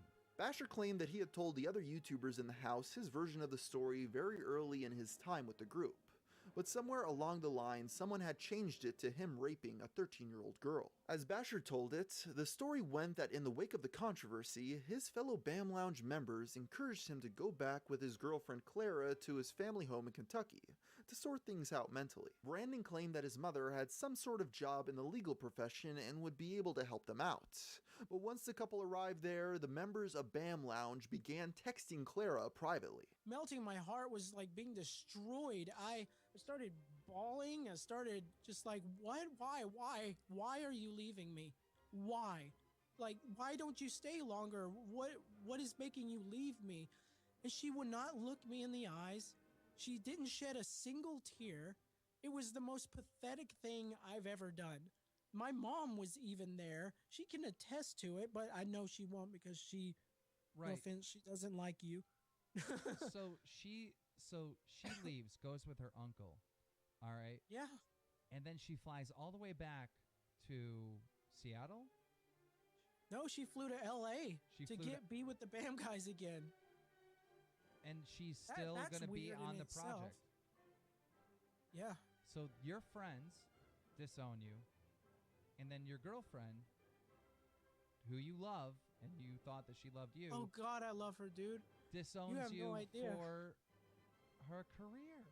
In this version of events, Clara came across as almost sociopathic, emotionlessly dumping Basher as he cried and pleaded for her to stay. Team seemed determined to paint Clara as some sort of gold digger who was only using her boyfriend for views and money. But Basher was hesitant to agree as it was clear he still had feelings for her. Basher came across as the victim in this interview, a man who had lost everything over what he claimed to be a baseless rumor. Just like that, the focus was shifted away from him and onto his teenage girlfriend. In this interview, the subject of the girls who had come out to accuse him of flirting with them when they were underage was also addressed. Basher fully admitted to having spoken to them, but stated that he had since reached out and apologized and that he was now on good terms with both of them. However, he did claim that he had no idea that either of them were underage, which contradicted True Wind Waker's story that he knew she was 16. This discrepancy was not even mentioned in the interview. Nevertheless, Basher came away from it looking good in the eyes of most of the YouTube community, and he made a promise never to flirt with girls over the internet again. The next day, Clara responded to the accusations of being a gold digger in a video on her personal channel. Unfortunately, this video has been privated, which led me into a brand new rabbit hole of trying to find a re-upload of it.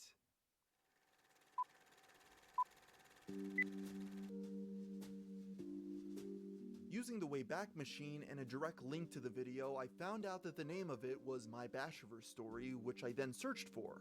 The only result I was getting when looking up the title was a 12-second video that spliced together 10 seconds of her confession with a 2-second clip of the D's Nuts guy. Without any other leads, I tried to reach out to the uploader as it was clear he had downloaded the video back in the day and possibly still had it saved on a hard drive or the cloud. But when I went on his Twitter, it was suspended. I then took his internet handle to see if he was active on any other websites. This is when I found out this dude is actually an international hacker on the run from both the Guatemalan and Mexican government for stealing and leaking thousands of files. So to put it simply, the only person with a copy of this video is currently evading law enforcement. Becoming frustrated as I spent more time trying to find this video, I next simply searched for things like Clara Baby Legs and Clara Basher on YouTube so I can scroll through every single result to see if it exists under a different name. After going through hundreds if not thousands of results, I finally find another copy of the video. When I click on the elusive confession, I notice that it's quiet, so I try raising the volume. But as it rises to max, the realization slowly hits me that while this is in fact the video in question, it has no sound, making it useless. Finally, after all this, I found an article from back in the day giving a summary of what she said, so we'll just have to rely on that transcript for information. Clara claimed that the coverage of the story thus far had been heavily weighted against her, and had left out a lot of important details. According to her, she had stuck by Basher's side in times when his popularity was dipping and money was tight. On top of that, she talked about the frequent depressive episodes Basher had when they were together, and how she talked him out of multiple suicide attempts. Eventually, his mental state simply became too much for her to handle. Clara said that she and Basher were fighting constantly, and she no longer felt safe around him. It was clear to her that the relationship was on its last leg. so when BAM Lounge offered her a way out, she took it. At this point, the BAM Creator House just so happened to be doxxed in a very public way. The guy that leaked the giant, like, Smile for Keemstar YouTube interview. Gaming? Yeah, they were talking, Basher and that Smile for YouTube were talking a lot, and then all of a sudden, Clara is staying at our house because she feels unsafe to live with Basherverse. And then all of a sudden, our house address gets leaked on a giant website, and it was told that it was anonymous, and Keemstar tweeted it out. Keemstar said, I wonder if this is true or something like that. And it's a link to our house, and then not only that, and the only person that would know this is Basherverse, so I know Basherverse leaked it. Not only that, but there's pictures of each window. And in the window, it gave a paragraph detail of who lived in there, how to get up there, and where do they stay at night. This resulted in a Twitter confrontation between Brandon and Clara, which made it clear that his stance had not changed since his interview with Keemstar. He made sure to mention that he was still in love with her, and doubled down on the idea that he gave her everything, and she wouldn't be anywhere without him. It also came out during this interaction that Clara had apparently blocked him on Twitter, further muddying the waters of what was really going on behind the scenes. Around the same time, Basher uploaded a video entitled How to Be Alone, in which he walks around the empty Seattle home that he once shared with Clara. I love her so much, and then this happened, and why did this happen? And I don't know what to do. I don't know what to do. I don't know what to do.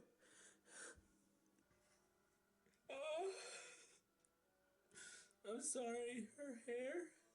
On April 30th, a little over a week since the first interview, Basher appeared on Drama Alert once again to talk with his new friend Keemstar about fresh allegations that had begun to surface about Clara. Before they even began discussing this new information though, Basher made it clear that this was the first time hearing about any of it, and this is where things became interesting. Here's Clara taking a picture in a room and somebody is on the bed. Do you see the circle there, the elbow? Yeah. Whose room? Whose room is That's Garrett's that? room. What the f? So now I know you haven't seen this. Dude, that's straight up Garrett's room. That is Garrett's room. The next image is coming from a vlog from Big Mac, and whose bed is Garrett on? That's Clara's bed. That's where she's sleeping, apparently. That's where she was sleeping. What the f? That's the blanket that I bought for Clara. I bought that for Clara when we were together. Oh God, what the f? The idea that Clara might be dating former friend Garrett was clearly distressing to Basher, especially since it was so soon after their breakup. He claimed that he had been trying to get in contact with her on a near daily basis since she dumped him, but had only gotten a response that day in the form of a text where she said she loved him and she never meant to hurt him. That was when Keem dropped the bombshell. Keem revealed that he had been collaborating in secret with a man by the name of Smile for YouTube, the owner of a Minecraft server who had worked with both Basher and Clara on multiple occasions. Smile stated that he had been messaging back and forth with Clara, offering to pay her just to speak with Brandon. Not only that, he played the audio of a Skype call he had with her earlier that day, around the same time she texted Basher. In this call, Smile offered to pay Clara $1,000 to text Brandon to calm him down during one of his emotional episodes, which she appears to have agreed to. She seems really concerned because she just messaged me. He already did the interview. Too late. We are all f***ed. What? I just sent that in the chat right now so we can all see it. Play the audio. Here it is. You have actual audio? Here it is. Hey. I know. Hey, what's up? Say something to him. You have to talk to him nice or something like that, because he's bawling his eyes out. I'll give you $1,000. Bullshit your way through this. I'll give you $1,000 right now. Okay. I left him a Okay, if I give you $1,000 right now, will you at least be nice and kind to him and try to make him all happy right now before he goes under drama alert? Yes. Yes, okay. I need. Too late. We're all f***ed. Yeah, you're f***ed. You used me. Yes, you are f***ed. It's bullshit. You don't use people. This is fucking A. I'm not going through this pain every single night. Every single night, I go through this pain. You know, I have to drink NyQuil every single night in order to sleep because going upstairs to that bed is so fucking hard for me. And I see her making these tweets like everything's all fine, and her on her freaking live streams like everything's all fucking fine. I don't fucking care anymore. You used me. You got caught. I don't care anymore. I don't care. At least in the end, I got the f***er in the. When this video went up, it quickly became the hottest topic of the moment. It racked up millions of views, becoming one of Keemstar's best performing videos of all time, and launching him to a new level of popularity. Basher also became one of the biggest Twitter trends, with creators and viewers alike from all reaches of the online world chiming in on the clip of Keem's reaction to the revelation that Basher had sodomized Clara, becoming a meme overnight. And just like that, the opinion of the internet seemed to be overwhelmingly in Basher's favor, with most feeling that the evidence was now clear that Bam was trying to bring him down and that Clara had been using him all along. Not wanting to let a good thing go to waste, Keem began to milk the Basherverse cash cow for all that it was worth. Basher Hitting could on hardly a Sunday sneeze without Keem afternoon. including him in a daily drama alert video. For All example, right, I'm back. Brandon once responded sympathetically to the death of a transgender video game developer, to which Keem asked the question if it meant Let's that help back to Basher himself Borderlands. was actually trans. Back to Borderlands. No matter how mundane, a drama alert found a reason to report Reject on it. modernity, On May return to 1st, Borderlands. The day after the interview, Jobless Garrett posted a video to his own channel in the hopes of quelling the rumors surrounding him. He completely denied the idea that he and Clara were sleeping together, citing Keemstar's admittedly poor evidence to back up his claims. However, Garrett's explanation of what was really going on was strange to say the least, and made many wonder what the deal was with the living arrangements in this house. According to him, with the way the BAM Lounge was structured, they simply didn't have enough space for everybody who was living there, so some rooms needed to serve double functions. When Clara moved back into the BAM house, Garrett's bedroom was split down the middle, half of it still belonging to him and the other half becoming Clara's office. That explained why she took the selfie in Garrett's bedroom, and why he was still asleep in the bed when the picture was taken. As to why enough in his house, to say the least, and made many wonder what the deal was with the living arrangements in this house. According to him, with the way the BAM Lounge was structured, they simply didn't have enough space for everybody who was living there, so some rooms needed to serve double functions. When Clara moved back into the BAM house, Garrett's bedroom was split down the middle, half of it still belonging to him and the other half becoming Clara's office. That explained why she took the selfie in Garrett's bedroom, and why he was still asleep in the bed when the picture was taken. As to why he was sleeping in her bed, Garrett said that sometimes Clara would want to live stream in her office early in the morning when he wanted to sleep in. He obviously didn't want to be in the background of her streams, so he would instead go downstairs to sleep in Clara's bed in the living room. The video ended with Garrett stating that he had explained the whole thing to Basher in person, and that the two had actually watched the interview together at Basher's house. It even included a short clip at the end of Basher and Garrett together, in which Basher cleared R.I.P. the air Basher. and said he believed Garrett's story. Basher seemed to be making amends with his former enemies, and soon he would reconnect with another. Merely 2 days after the interview, Clara went on Twitter to publicly announce that she had moved out of the BAM Lounge. This was strange given how much trouble she went through to live there in the first place. But that strangeness was nothing compared to the reveal of who she was living with now. Brandon Asher. Yes, the two took a selfie together and stated that she had moved back into his house in Seattle, and were talking through what had happened. This begins the next chapter in the Basherverse saga.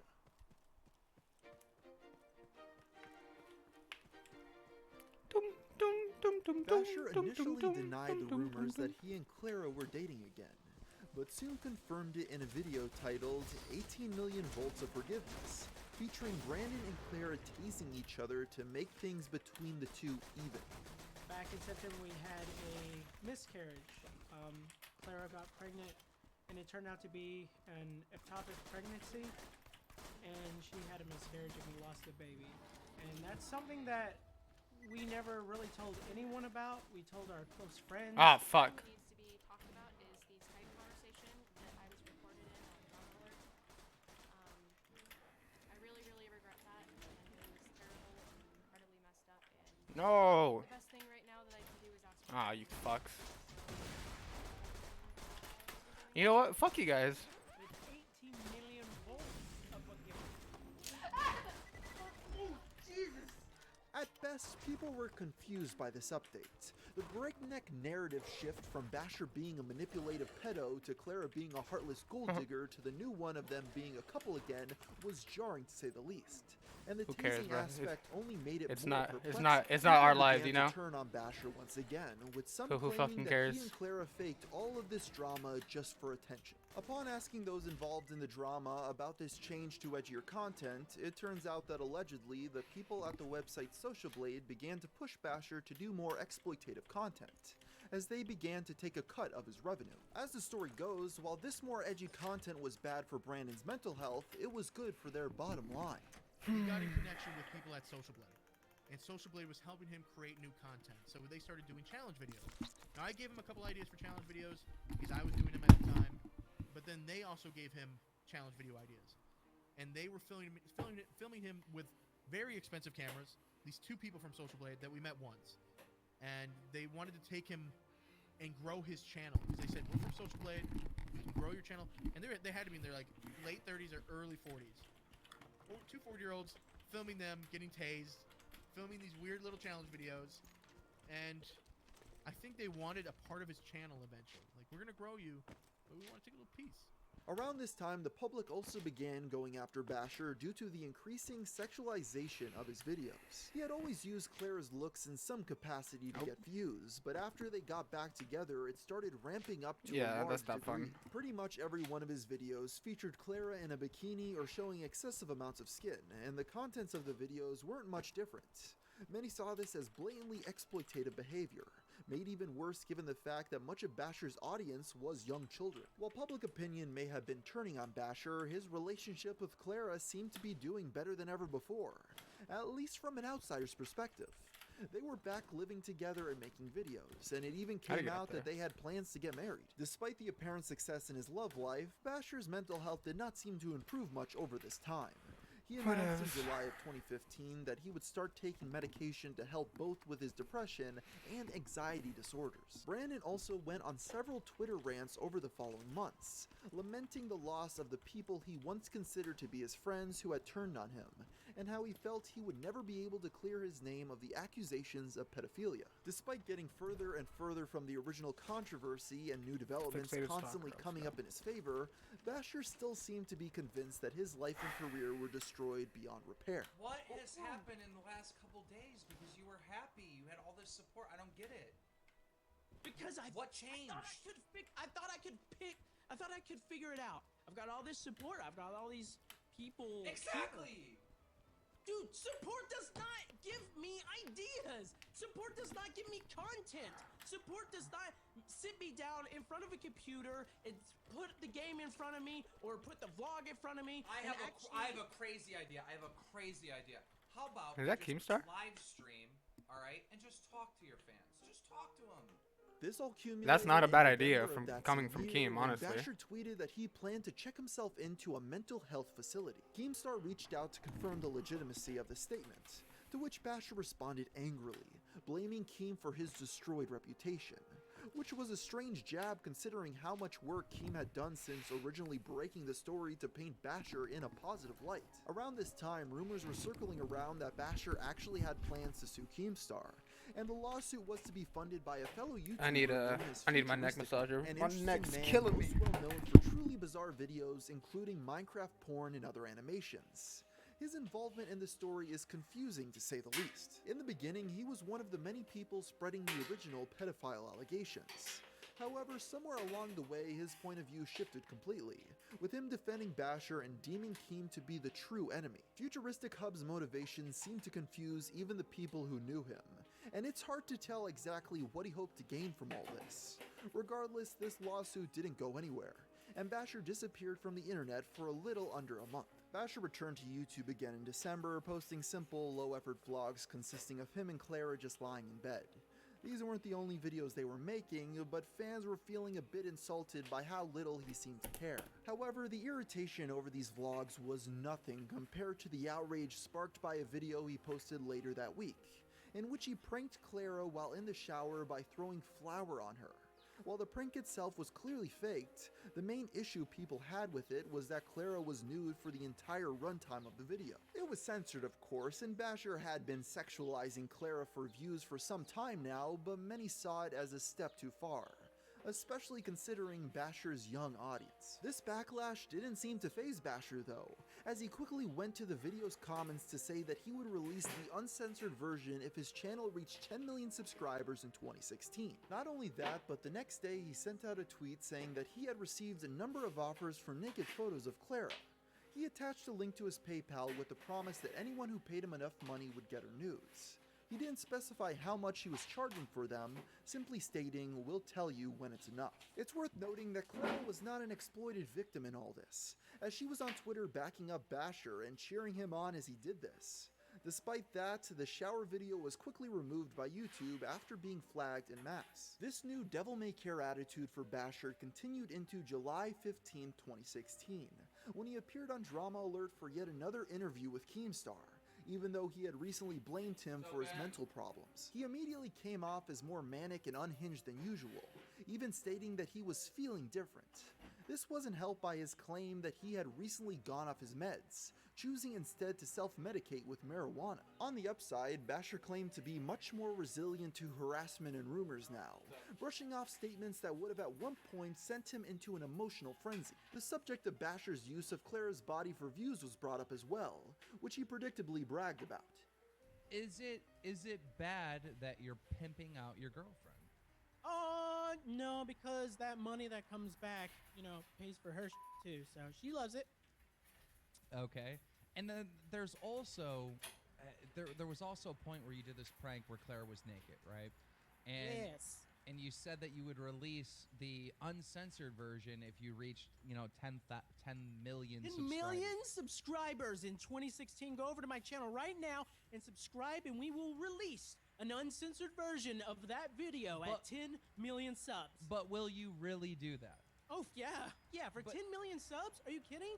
We'll release a sex tape. Keem also touched on a video that Basher had made a few days ago that was drawing more backlash. In this video, Basher reacted to his original Freakout video, pretending as though he had never seen it before while eating popcorn. He made jokes at his own expense in the video, even asking multiple times if he was going to commit suicide.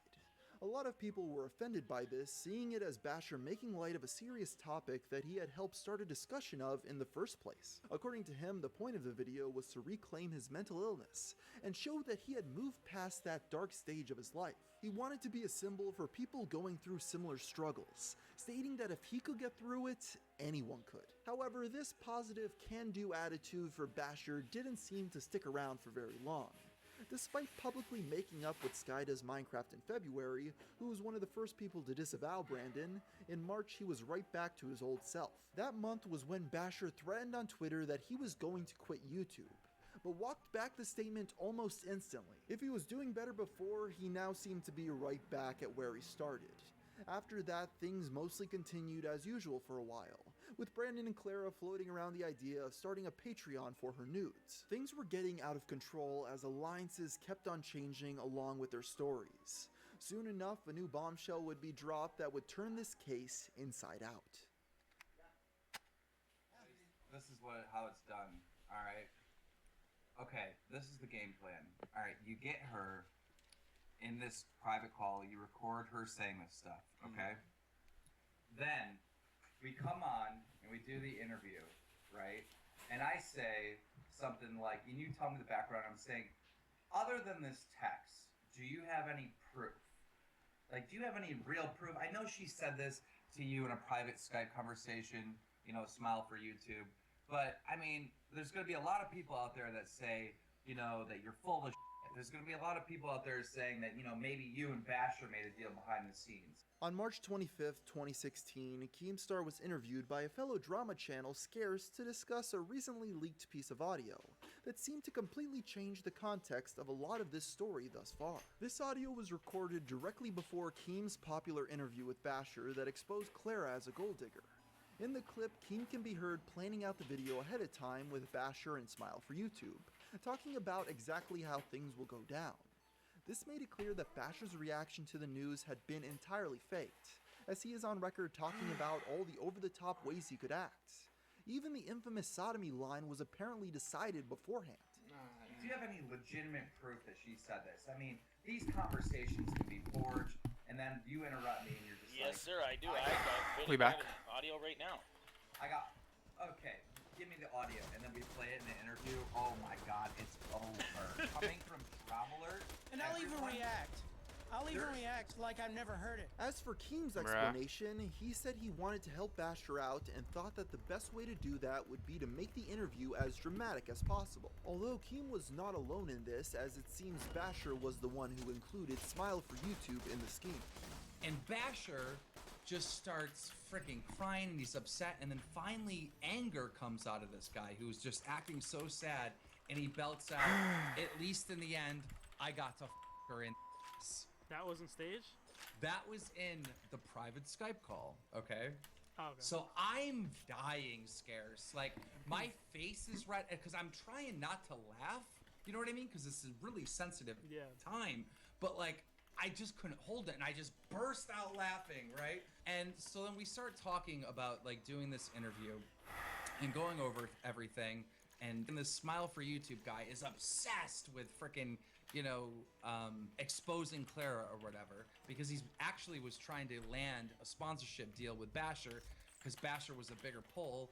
My main objective is to get the facts and get the news out to my audience. But it's also to make my show entertaining, right? So we come up with the idea that Basher's gonna hear all this information for the first time, and that's basically how we faked it or staged it. But all the information in the actual video is real, just the reaction isn't, I guess, authentic. It is the same reaction he had in the private Skype call, but it's just reenacted, right? According to Keem, despite Basher's reaction to it being staged, the audio of Clara accepting $1,000 to talk to him was still real. Keem was sure to stress that nothing said in the interview was a lie. He merely wanted to heighten the drama. Still, a lot of people took issue with this, saying that Keem's job was to report the news, not to be a showman. As for who leaked the audio, that was Smile for YouTube, as he had been hounding Basher and Keem for months to pay him in order to keep the secret, but with no success. However, Scarce was not the person Smile gave the audio to. In his video, Scarce did not link to the original source of the audio or even say the name of the person who had initially broken the story. If he had, many would have discovered a completely new angle that turned this entire controversy on its head.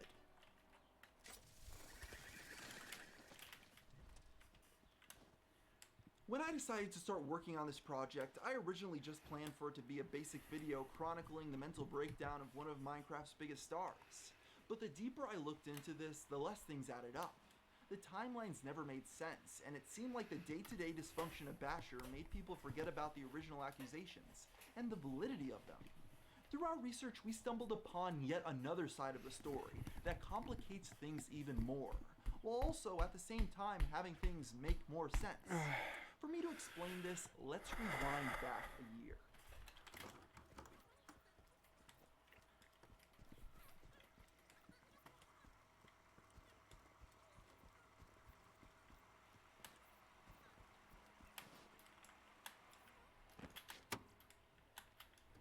Around the same time Keemstar picked up this story in 2015, another small YouTuber by the name of Mr. Sif was also getting involved, but without a fraction of the attention of Drama Alert. Sif ran a channel called Camp Kill Commentary that mostly made videos about Call of Duty before finding himself doing some sleuthing into Basher's past. To be clear, all the information we are about to tell comes from our conversation with Mr. Sif, along with his uploads from 2016 on the subject, and screenshots he showed us corroborating his story and timeline. Whether you choose to believe what is about to be told is completely up to you. According to him, he started off knowing very little about the situation beyond Basher's arrest, and immediately spent a lot of time trolling Basher, replying to every one of his tweets and bringing up his record. He did this for a while until Basher finally reacted, lashing out and replying to Sif's tweets angrily. This is what really propelled him into the situation, as according to him, a number of people who had gotten to know Basher over the years began to reach out. A lot of these people were creators who wanted to talk in private about the various rumors and stories they'd heard about Basher. One person by the Drama Alert. Sif ran a channel called Camp Kill Commentary that mostly made videos about Call of Duty before finding himself doing some sleuthing into Basher's past. To be clear, all the information we are about to tell comes from our conversation with Mr. Sif, along with his uploads from 2016 on the subject, and screenshots he showed us corroborating his story and timeline. Whether you choose to believe what is about to be told is completely up to you. According to him, he started off knowing very little about the situation beyond Basher's arrest, and immediately spent a lot of time trolling Basher, replying to every one of his tweets and bringing up his record. He did this for a while until Basher finally reacted, lashing out and replying to Sif's tweets angrily. This is what really propelled him into the situation, as according to him, a number of people who had gotten to know Basher over the years began to reach out. A lot of these people were creators who wanted to talk in private about the various rumors and stories they'd heard about Basher. One person, however, stood out from the crowd and serves as one of the strangest loose ends in this entire Hold up. story. Basher's BRB. ex-girlfriend. Oh.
All right, we're back.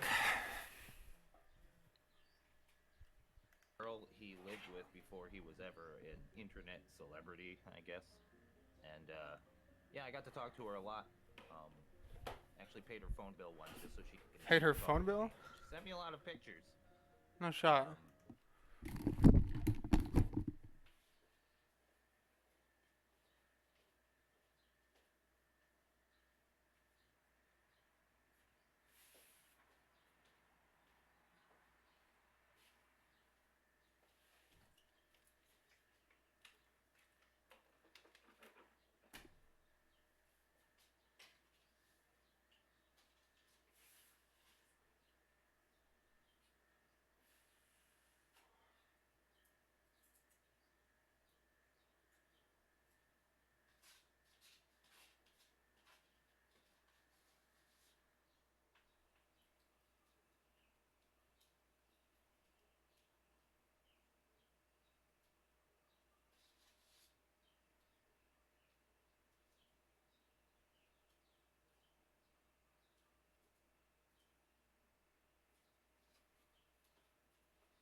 A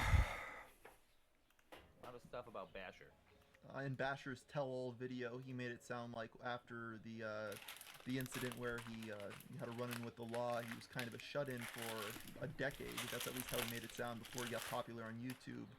But you're basically saying that there was a whole other side of Basher that he did not let on to, where he had a live-in girlfriend and he had a life that was not just him A sitting living in his girlfriend, house huh? playing video games all the time. Oh no, he didn't have a life. She was very clear that he was Oh. locked in a room alone. Ah, I never noticed Like, this. They basically had problems. Quick change station She here. Caught him Huh. talking to little girls. That was the big problem between them. She knows he's pretty sexually sick, and like, in my opinion, I'm not a doctor. Now, before you ask, this woman was not Clara. What happened? Nor was it the girl who... She caught him talking to little girls. Oh. That was the big problem between them. She knows he's pretty sexually sick, and like, in my opinion, I'm not a doctor. Now, before you ask, this woman was not Clara. Nor was it the girl who Basher said cheated on him back when he was a teenager. This was a different person entirely. Someone who claimed to have been dating Basher during his decade of isolation following his arrest. An era of his life that we previously knew nothing about. If you remember, in this confession video, Basher said he had no contact with people other than his mother during this period of time. So needless to say, it's bizarre that he never before mentioned this girl's existence. According to her, the story about Basher being a shut-in was completely true, as he rarely left his room for the entire time they were dating, putting quite a strain on their relationship. Not only that, but according to her, he was still messaging other girls on a frequent basis, which obviously didn't help matters either. At the time, she tried to simply write it off as one of his personality quirks. Sif also claimed that she said Basher was both physically and sexually abusive towards her. Ah, yeah, wall. I put some of the transcripts up where she said he has lots of. I put up a video where she's talking to the victim. Oh, Boom Boom. You can see Boom Boom from here. What the fuck? Girl to talk to the ex-girlfriend, and they just talked it out on Skype, and me and another YouTuber just watched, and it was pretty emotional. And they were just going back and forth about how the ex-girlfriend said she was physically abused and sexually abused. And the little girl said she was naive and ignorant, and those two girls talked to each other, the young girl and the ex-girlfriend. And the ex-girlfriend made it clear that that was his lifestyle. Like, he was a shut-in. He would sit there and talk on the computer all the time, and she would catch him all the time talking to girls, and she was aware that he liked underage girls and little girls and small girls. It's just accepted in their relationship.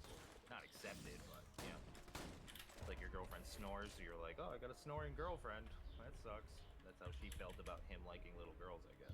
Right. And that girl was gonna come forward. I almost got her so close to coming forward, but Keemstar was posting and then all the freaking maniac fans were like slandering this girl, and she was just so scared. Like, she said that she was afraid to come forward all these years because she thought Basher would kill her. That she really thought he would.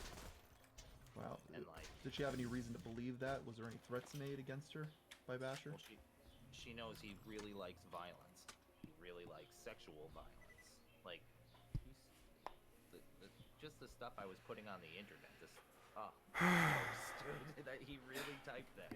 Yo, what's up? Both the ex-girlfriend and the other girl remain anonymous. Sif was Alright, also dudes, I'm put gonna in hop off contact stream now. with several members Catch of the y'all later. Masons, the World of Warcraft clan that allegedly Basher was a member of during his time as a shut-in. According to them, Basher was sending sexually explicit emails Great. to at least one woman in the group at the time. A claim that they did provide screenshots for, including one showing what they claimed to be his genitals. It's worth noting that this woman in particular was of legal age. When pressed about this, Basher claimed to have never been a member of this clan and had no idea who they were. Not right now. That fool hasn't paid me for the last pound, so